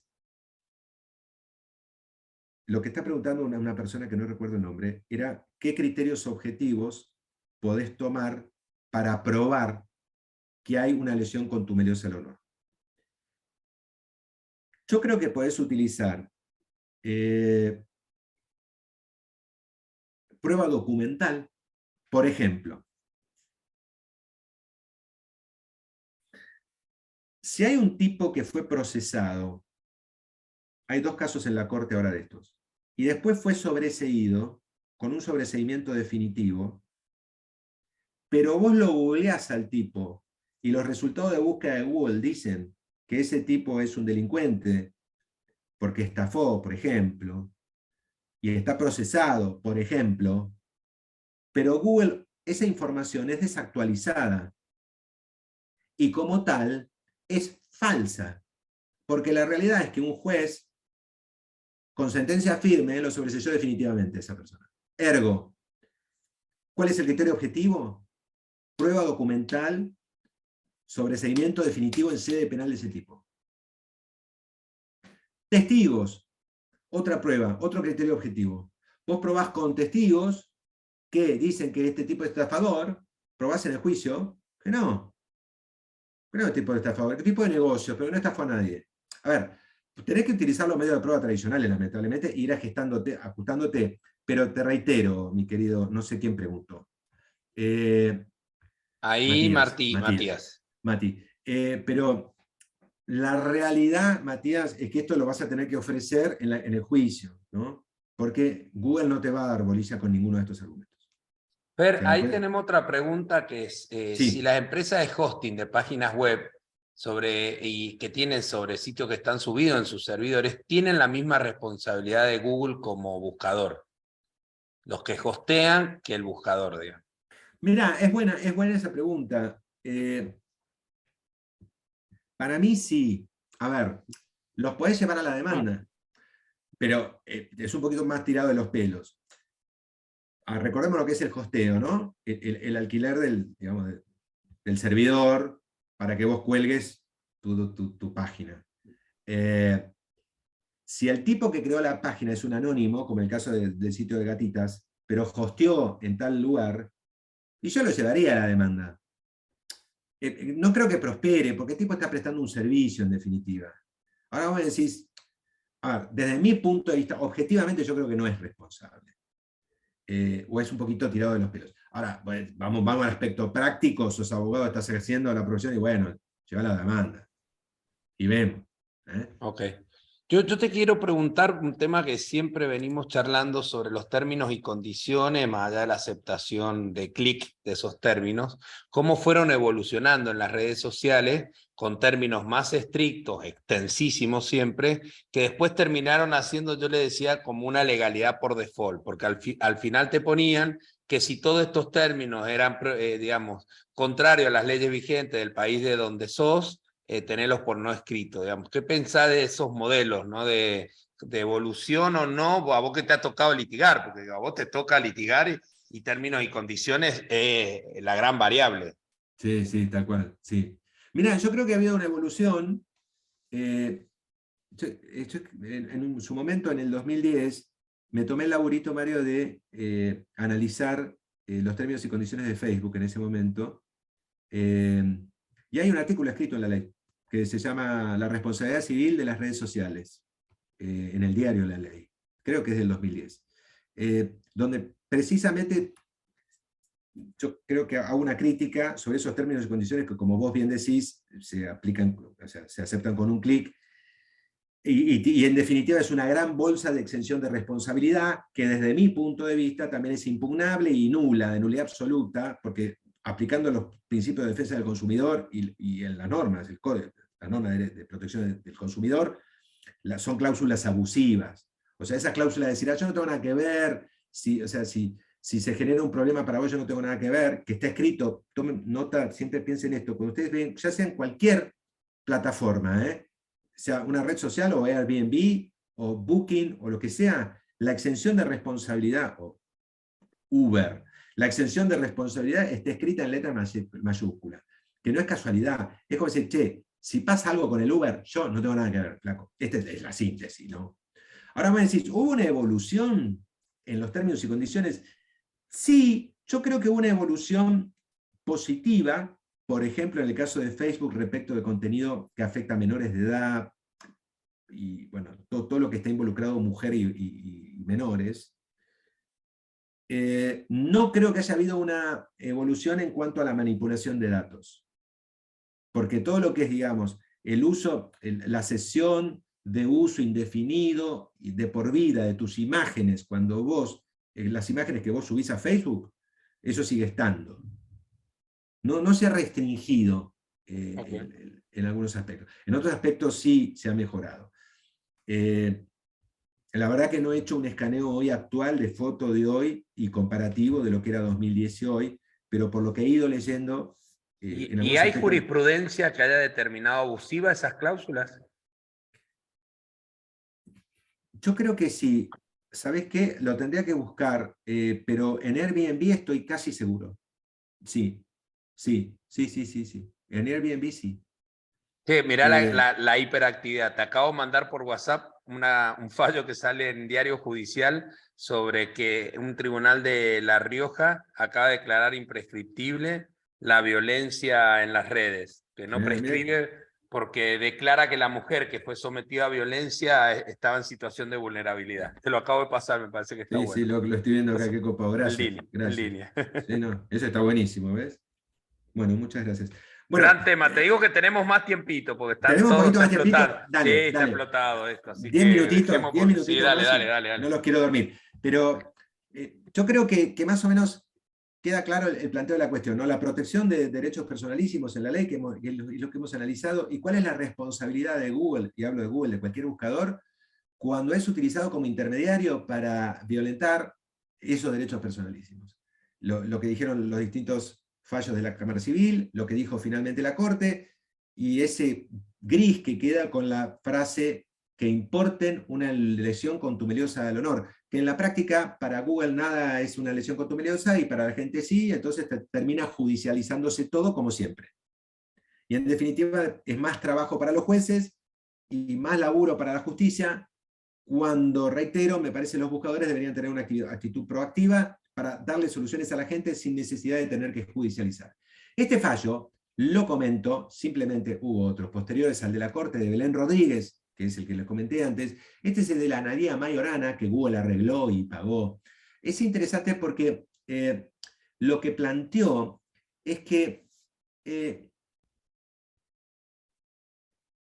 buscador actúa como un editor de imágenes y monetiza esas imágenes. A ver, no quiero profundizar tanto en esto para pasar al otro tema, pero en síntesis, lo que está diciendo esta sentencia, también que también está comentada en la ley, es que el buscador gana dinero con las imágenes que figuran en el buscador de imágenes. Supongo que ustedes se deben haber googleado en el buscador de imágenes alguna vez, y van a ver que hay muchas imágenes de ustedes.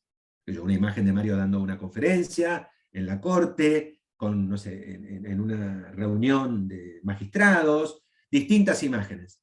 Bueno, esas imágenes, lo que dice este fallo, es que, contradiciendo lo que dijo la corte en otro anterior, es que Google edita en el buscador de imágenes y que como editor tiene que responder. Que es el mismo criterio que plantea el caso de, este es el de Valeria Massa, este está bueno, este fallo que se los pasé, porque Lieberman lo que dice es que Google es un monstruo, plantea que es un Frankenstein, y que utiliza algoritmos, que estamos a merced de los algoritmos. Si a ustedes les copa el tema de algoritmos, hay que leer este fallo de Valeria Massa. Les decía que el criterio de edición de imágenes es un poco el criterio que plantea Cristina, Elizabeth Fernández de Kirchner, en un planteo que hace en el 2020 respecto del panel de conocimiento.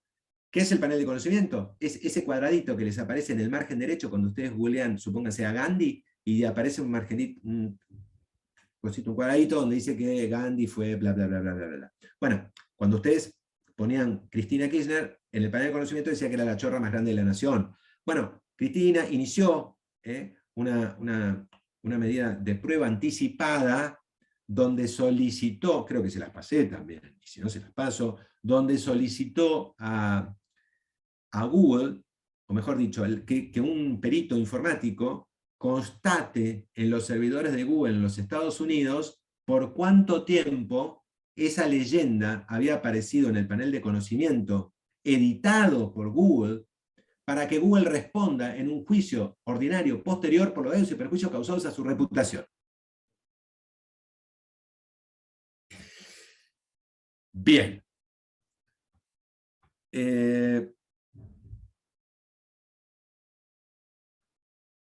Somos rehenes de los algoritmos, estoy de acuerdo con vos. Bien, pasemos de tema entonces, y con esto, el derecho comparado, que más o menos Mario lo conversamos recién con Mario, la sección 230 de la licencia de las comunicaciones y la 512 de la Digital Millennium Copyright Right. Estos son dos normas que le dan tratamiento al tema. En la Unión Europea acá, en Chile la ley 435, también el mecanismo de Notice and Takedown, y en Brasil el Marco Civil de Internet, que también prevé un mecanismo de Notice and Takedown para darle solución a este tema de los buscadores, que les reitero, en la Argentina no ha tenido feliz acogida en ningún proyecto de ley, 5 proyectos de ley, que ninguno tuvo tratamiento legislativo. En realidad uno sí, en el gobierno de Macri fue aprobado por el Senado, pero diputados no lo trató. Fernando, ¿se resolvió en algún momento aplicar daño punitivo a Google? Sí, se resolvió y también se aplicaron astraintes, fuertes astraintes, por negarse a dar de baja contenido. Sí. Bien, bueno, y cambiemos de tema. Fake news, miren, fake news es mentir en Internet, pero como tenemos poco tiempo, y a mí me parece más copiado para ustedes, que veamos este tema. Porque seguro tenemos 10 minutos y seguro que ustedes tienen que ir a un break y yo no paro de hablar. Dale, Yo que no nos encanta.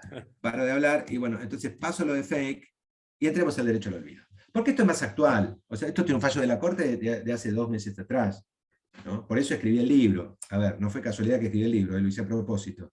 Porque yo había sido abogado de Natalia de Negri por un tiempo, entonces dije, es un buen momento para promover un programa en la Universidad Austral de Derecho al Olvido Digital, que el año que viene lo vamos a repetir, si alguno tiene ganas de... Ya me hago propaganda, Mario, disculpa. Pasanos, Fer, Pero, pasanos, porque pero, acordate, somos comunidad y redes, pasanos que nosotros difundimos todos genial, estos yo se los temas paso. para la comunidad. Es un programa que va a salir en mayo, junio del año que viene, de Derecho al Olvido Digital, en particular 5 clases, 18 horas, focalizado en esta problemática. Y bueno, nada, ya hicimos la primera experiencia este año, la verdad que nos fue muy bien en la Universidad Austral, la Facultad de Derecho, y ahora ya lo vamos a hacer el año que viene. Y por eso escribí el libro, ¿no? Para hilar caso, programa, académico, libro. ¿Pero qué plantea el derecho al olvido? El derecho al olvido, lo que plantea, hay una confusión sobre lo que es el concepto. O sea, el derecho al olvido no pretende olvidar nada. El derecho al olvido lo que tiene por objeto que un determinado contenido de los que estábamos hablando sea desindexado por el buscador, por Google. O sea, dicho en criollo, repito, es el derecho a ser desindexado. Así de fácil. O sea, cuando vos sos desindexado, o sea, cuando Google deja de relacionar tu nombre y apellido a un resultado de búsqueda, vos no estás pretendiendo que se olvide lo que dice el resultado de búsqueda, sino que pierda visibilidad al ser desindexado. Por eso no se trata de suprimir, se trata de retirar enlaces. Este es un tema conceptual que me parece importante porque los periodistas, sobre todo, sin criticar a los periodistas, por Dios, pero no lo conceptualizan adecuadamente. Es decir, Entonces, Fer, que lo que sí, ahí equilibrás es digamos, la intimidad, el honor y todos los derechos personalísimos, y también mantenés el derecho a la historia, digamos, si se quiere, el acceso a la información. Lo exacto, dejás o sea, lo podés encontrar, lo que no lo tenés propuesto, indexado, digamos, una cosa así. exacto. Es así, Mario. Exactamente eso. Esa es la idea del derecho al olvido y es la idea central, ¿no? Es Entonces, bien europeo, ¿no? Es bien bien, europeo. absolutamente europeo y recogido sin duda por la Unión Europea, ahora lo mencionamos rápidamente. Pero, que se olvide y que se perdona, hay un planteo de fondo. Esto yo también siempre lo menciono porque bueno, los temas filosóficos a veces para los abogados son buenos, ¿no? Yo me acuerdo que en una charla un tipo me preguntó, che, ¿pero es ético el derecho al olvido? A ver, yo lo que creo, y esto lo pongo en el libro, en la introducción sobre todo, es que, yo les pediría que, ¿ves? Si estuviésemos presencial sería recopado, pero que levanten la mano el que no se equivocó en su vida. O sea, todos nos equivocamos, todos cometemos errores, todos somos seres humanos, todos pedimos perdón alguna vez y todos queremos que se nos perdone alguna vez. Entonces, esta es la cuestión de fondo que plantea el derecho al olvido, a la desindexación, ¿no? Obviamente, el derecho al olvido supone la ponderación de derechos. Por un lado, el derecho a la libertad de expresión, y por otro lado, y el derecho a acceso a la información, y por otro lado, el derecho a la reputación o un derecho personalísimo, por ejemplo. Voy rápido. La naturaleza jurídica, desde mi punto de vista, es un derecho autónomo de la personalidad, como otro derecho de la personalidad. Desde mi punto de vista es aplicable a las personas jurídicas, esto es muy debatible, es de interpretación restrictiva,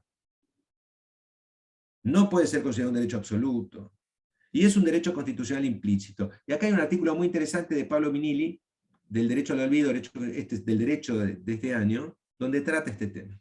Si les copa, denle bola a mí me gustó, lo leí, me gustó el artículo. De doctrina. Rápidamente les cuento, para llegar a la jurisprudencia argentina, que es lo que nos interesa. El derecho al olvido fue consagrado jurisprudencialmente en un caso, el famoso caso de Mario Costejas, un tipo que en España se googleaba y era derivado, los resultados de búsqueda de Google decían que él era deudor de una deuda que había pagado, para ser sintético.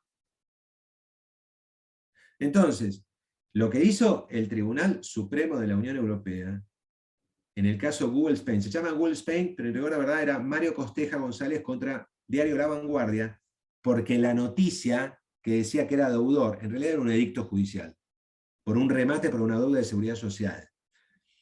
Ese contenido que Costeja decían, che, déjenme de relacionar, desindexen ese contenido de mí, porque yo ya pagué esa deuda. Pero la gente me googlea y yo sigo apareciendo como deudor. Y toda la gente dice, sos deudor, Mario, sos deudor, sos deudor. Digo, Mario Costeja, ¿no? ¿Sos deudor, Mario Costeja? No, no soy deudor, flaco, yo ya pagué esa deuda. La información es inexacta, es inadecuada, y es no pertinente porque por el tiempo que pasó, yo ya pagué. Esto es lo que plantea el tipo, ¿no? De fondo. Y el Tribunal Supremo de la Unión Europea le dice que sí. Y le ordena a Google, y esto es interesante, bueno, estos son los puntos, pero te estoy tratando de resumir. Esto es muy loco, miren, cuando la Unión Europea, a través de este fallo de Google Spain, reconoce el derecho al olvido, al toque, a las 48 horas, Google saca un formulario que te permite ejercer el derecho al olvido en la Unión Europea. Me acuerdo que escribí un artículo también en la ley, parezco Maradona, que me autorreferencio todo el tiempo. ¿Hasta dónde aplica el derecho al olvido? Ahora te contesto, Rubén. Los alcances, es buena la pregunta. Lo que yo critiqué mucho a Google, y lo sigo criticando, y está criticado en el libro, es ¿por qué Google reconoce el derecho al olvido a los ciudadanos y residentes de la Unión Europea, pero no reconoce el derecho al olvido a los ciudadanos italianos, como yo, que viven en Argentina? ¿Por qué? ¿Por qué Google reconoce el derecho al olvido a los ciudadanos y residentes de la Unión Europea, pero no reconoce a los ciudadanos latinos? ¿Que un argentino no tiene derecho al olvido? ¿Un chileno no? ¿Colombiano tampoco? ¿Por qué? ¿Cuál es el criterio para que uno sí y otro no? No hay criterio, es contradictorio. En realidad no es contradictorio, es una cuestión de costos. Porque cuando Google acepta y reconoce el derecho al olvido, tiene que crear un formulario, y ese formulario supone recibir notificaciones y pedidos de derecho al olvido, y eso implica poner abogados y moderadores, y eso implica plata. Miren, en Europa, al mes de junio de 2022, Google recibió 1.287.550 solicitudes de retiro de enlaces de desindexación, respecto de 5 millones de URLs. ¿Qué es la URL? La URL es esa dirección de HTTP que te figura arriba de un contenido. Esa es la URL, o sea, es el contenido de la URL. Este fallo es interesante, esto está escrito en el libro, donde la Unión Europea reconoce que el derecho al olvido tiene alcance regional y que no se expande, o sea, que no llega, no aplica a otras jurisdicciones, pero es más complejo. Vamos si les copa, fue reconocido el derecho al olvido por el Reglamento General de Protección de Datos de la Unión Europea, el artículo 17 del reglamento.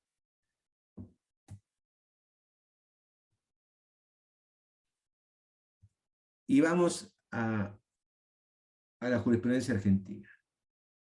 Porque y acá termino y me voy y no les molesto. Y no, ya no. O las preguntas, si quieren, ojalá tengan preguntas, si quieren.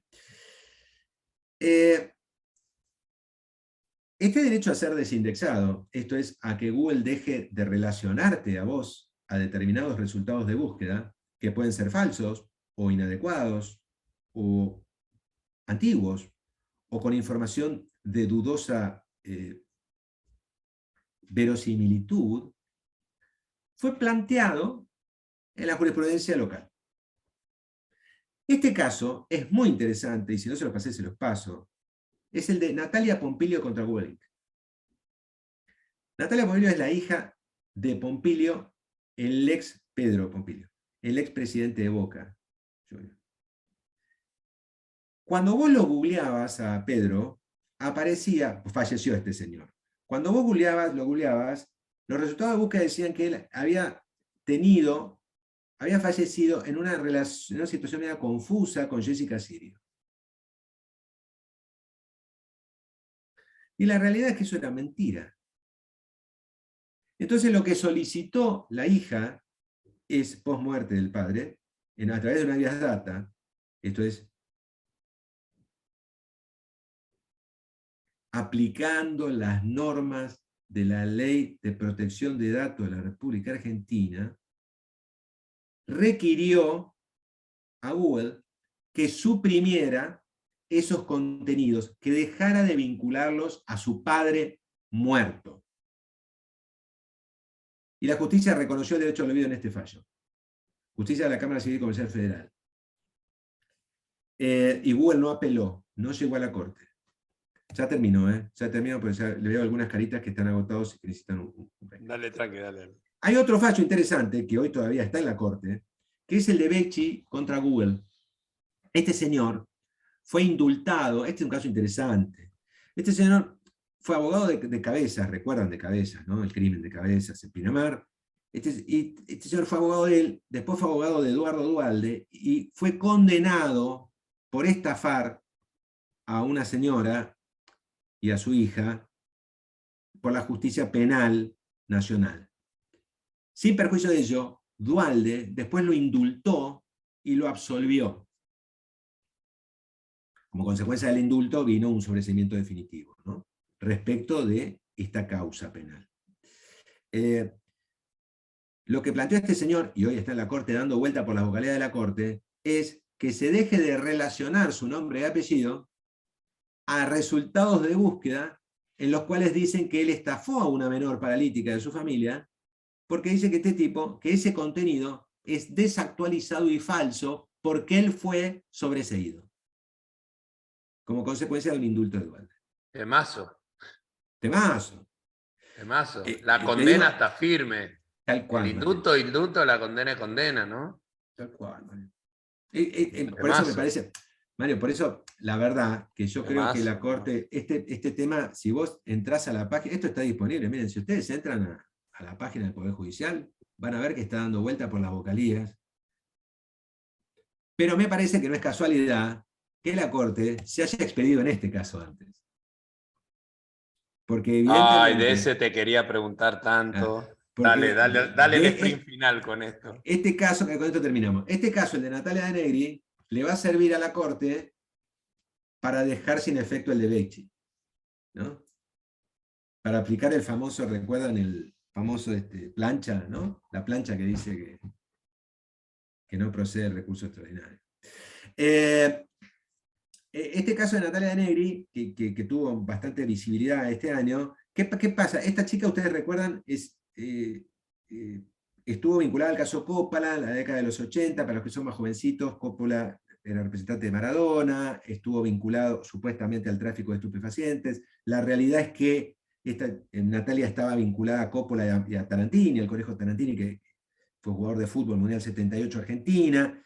A esta chica la detienen en su casa con un supuesto jarrón con cocaína que en realidad el juez de Dolores, federal de Dolores, junto con unos policías, le habían metido en su casa, en ese jarrón, la droga, para tratar de detener a Coppola. De hecho, lo detuvieron a Coppola, estuvo preso varios meses, con fines extorsivos. La realidad es que esto todo puede pasar en Argentina, siempre.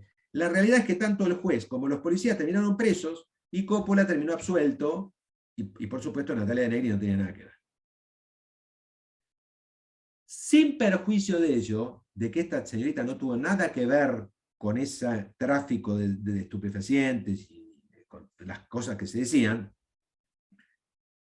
sin perjuicio de ello, ella participó en ese momento de ciertos programas televisivos donde se peleaba con otras personas en Internet, en un programa de Mauro Viale.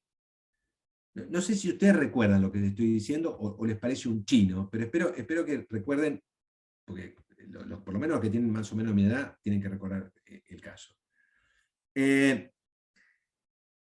¿Qué pasaba? La llevaban a estos programas de televisión de Mauro Viale para que discutieran con Samantha Farhat y otras chicas y se peleaban y se agarraban de los pelos en el piso. Bueno, lo que pidió Natalia De Negri es cuando vos la googleabas a Natalia, hoy lamentablemente también, algunos contenidos no, porque Google decidió eliminarlos, pero otros sí siguen vigentes.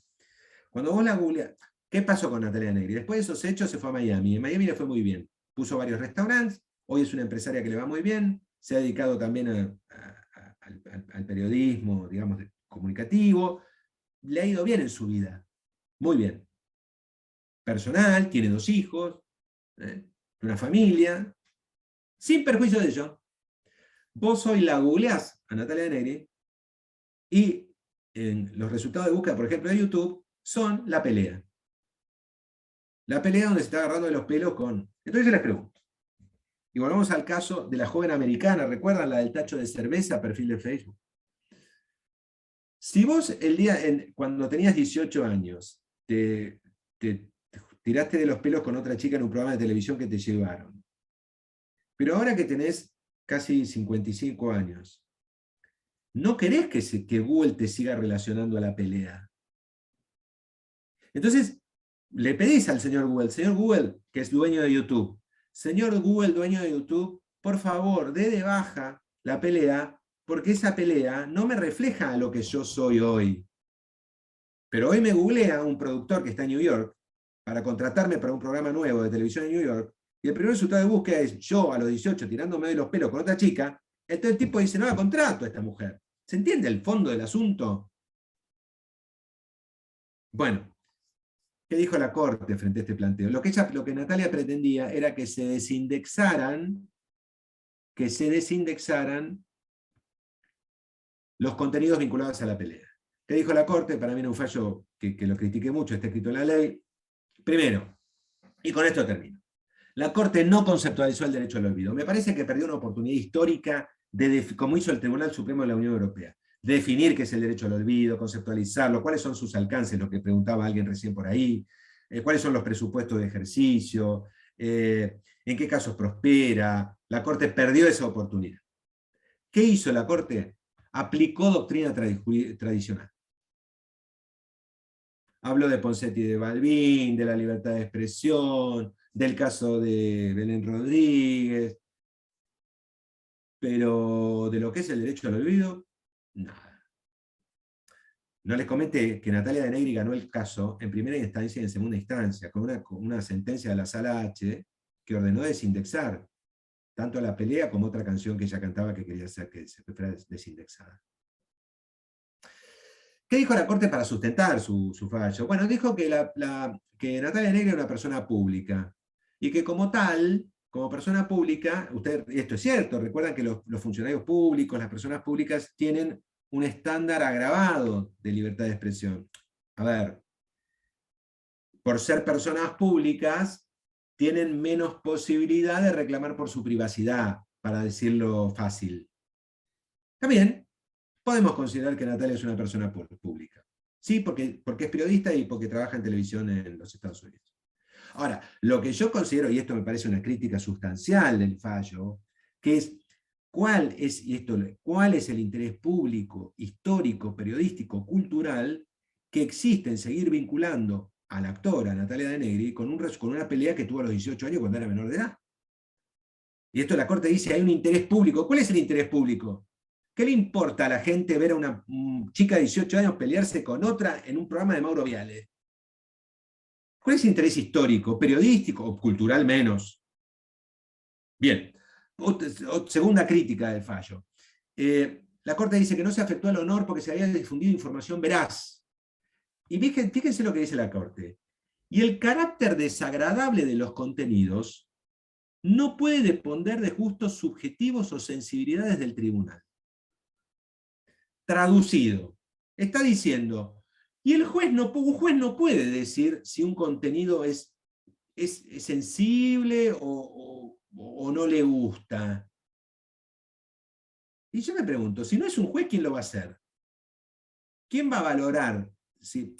Porque los abogados de Google eran fantásticos. Porque los abogados de Google decían, cuando contestan demanda, decían, mira, nosotros podemos entender que ella se sienta incómoda porque estamos relacionando una pelea que tuvo a los 18 años donde se tiraba los pelos con 2 chicas en el piso. Podemos entender que desde el punto de vista sea incómodo. Yo te diría que más que incómodo, le está generando un perjuicio. Por eso, cuando la Corte dice, bueno, el cariz ofensivo, nosotros los jueces no podemos decir si un contenido tiene un cariz ofensivo o ingrato. ¿Y quién lo determina si no es un juez? Y por último, y con esto termino, por favor, y les pido disculpas por la extensión, pero me parece que este tema está bueno tenerlo en la cabeza, porque si son abogados, es un tema que se plantea judicialmente, ya le diría, con mucha asiduidad, por lo menos acá en Buenos Aires. La Corte dice que no se afectó a la privacidad de la actora, o sea, de Natalia de Negri, porque ella había prestado su consentimiento para la difusión de la información que cuestionaba. O sea, ella había prestado su consentimiento para ir al programa de Mauro Viale cuando tenía 18 años. Ahora yo les pregunto a ustedes, ¿el consentimiento no se puede revocar? El consentimiento es interpretación restrictiva, artículo 55 del Código Civil Comercial de la Nación. O sea, no es lo mismo, el consentimiento tiene una dinámica. O sea, no es que yo presto mi consentimiento a los 18 y lo mantengo hasta que me muero. No. A veces la Corte se equivoca ahí. Y finalmente, y con esto termino, la Corte plantea el tema de la transparencia de los algoritmos. Y como les dije antes, me parece, queridos amigos, que el planteo llega tarde, porque la transparencia de los algoritmos hace años que la venimos cuestionando. Bueno, perdón por la extensión, Mario, perdón por me fui media hora más. No, me quedo con esto último nomás. Creo que fue la oportunidad perdida, ¿no? De definir conceptualmente, primero porque hubo un proceso de participación de organizaciones, de amicus curiae muy fuerte, muy contundente, no tomaron un solo argumento. Todo el esfuerzo que hiciste vos y todos los que litigaron también, y la primera y la segunda instancia, yo creo que también le faltó la oportunidad de la perspectiva de género, ¿no? Que para algunas veces la ha tenido, otras no. El contexto en el que se dio esa situación de esa imagen de violencia era un contexto de los 90, los 2000, un contexto de cosificación de la mujer. Y no dijeron nada, absolutamente nada, lo que era la televisión argentina en ese momento, y se perdieron la oportunidad. El derecho al olvido es la sentencia que sacaron. La verdad, esta Corte perdió una oportunidad tremenda, y la verdad que te agradecemos del campo jurídico y desde distintos campos sociales el trabajo que haces, abogadas y abogados como vos, en este tema, en la contundencia, en la conceptualización, y como vos decís, en la lucha cotidiana, aunque te paguen menos que el plomero. Así que fuerte aplauso a cámara abierta. Qué lindo. Gracias, Fer. Enseguida te la mando para que la tengas. Así que bueno, muchísimas gracias como siempre por estar acá. Yo haría el año que viene el curso, ese curso fantástico que nos propone, porque va a ser un gran tema. Sin duda te vamos a volver a convocar. Ahí lo veo a Germán Busamia, ya lo veo en nuestras escuelas judiciales con este tema. La verdad que es para formarnos cotidianamente sobre este tema. Así que Fer, muchísimas gracias. Nos veremos por los caminos de la lucha del Legal Tech. Así que mil gracias. Un abrazo enorme a todos. Buenas tardes. Bueno, gracias. Chao, chao.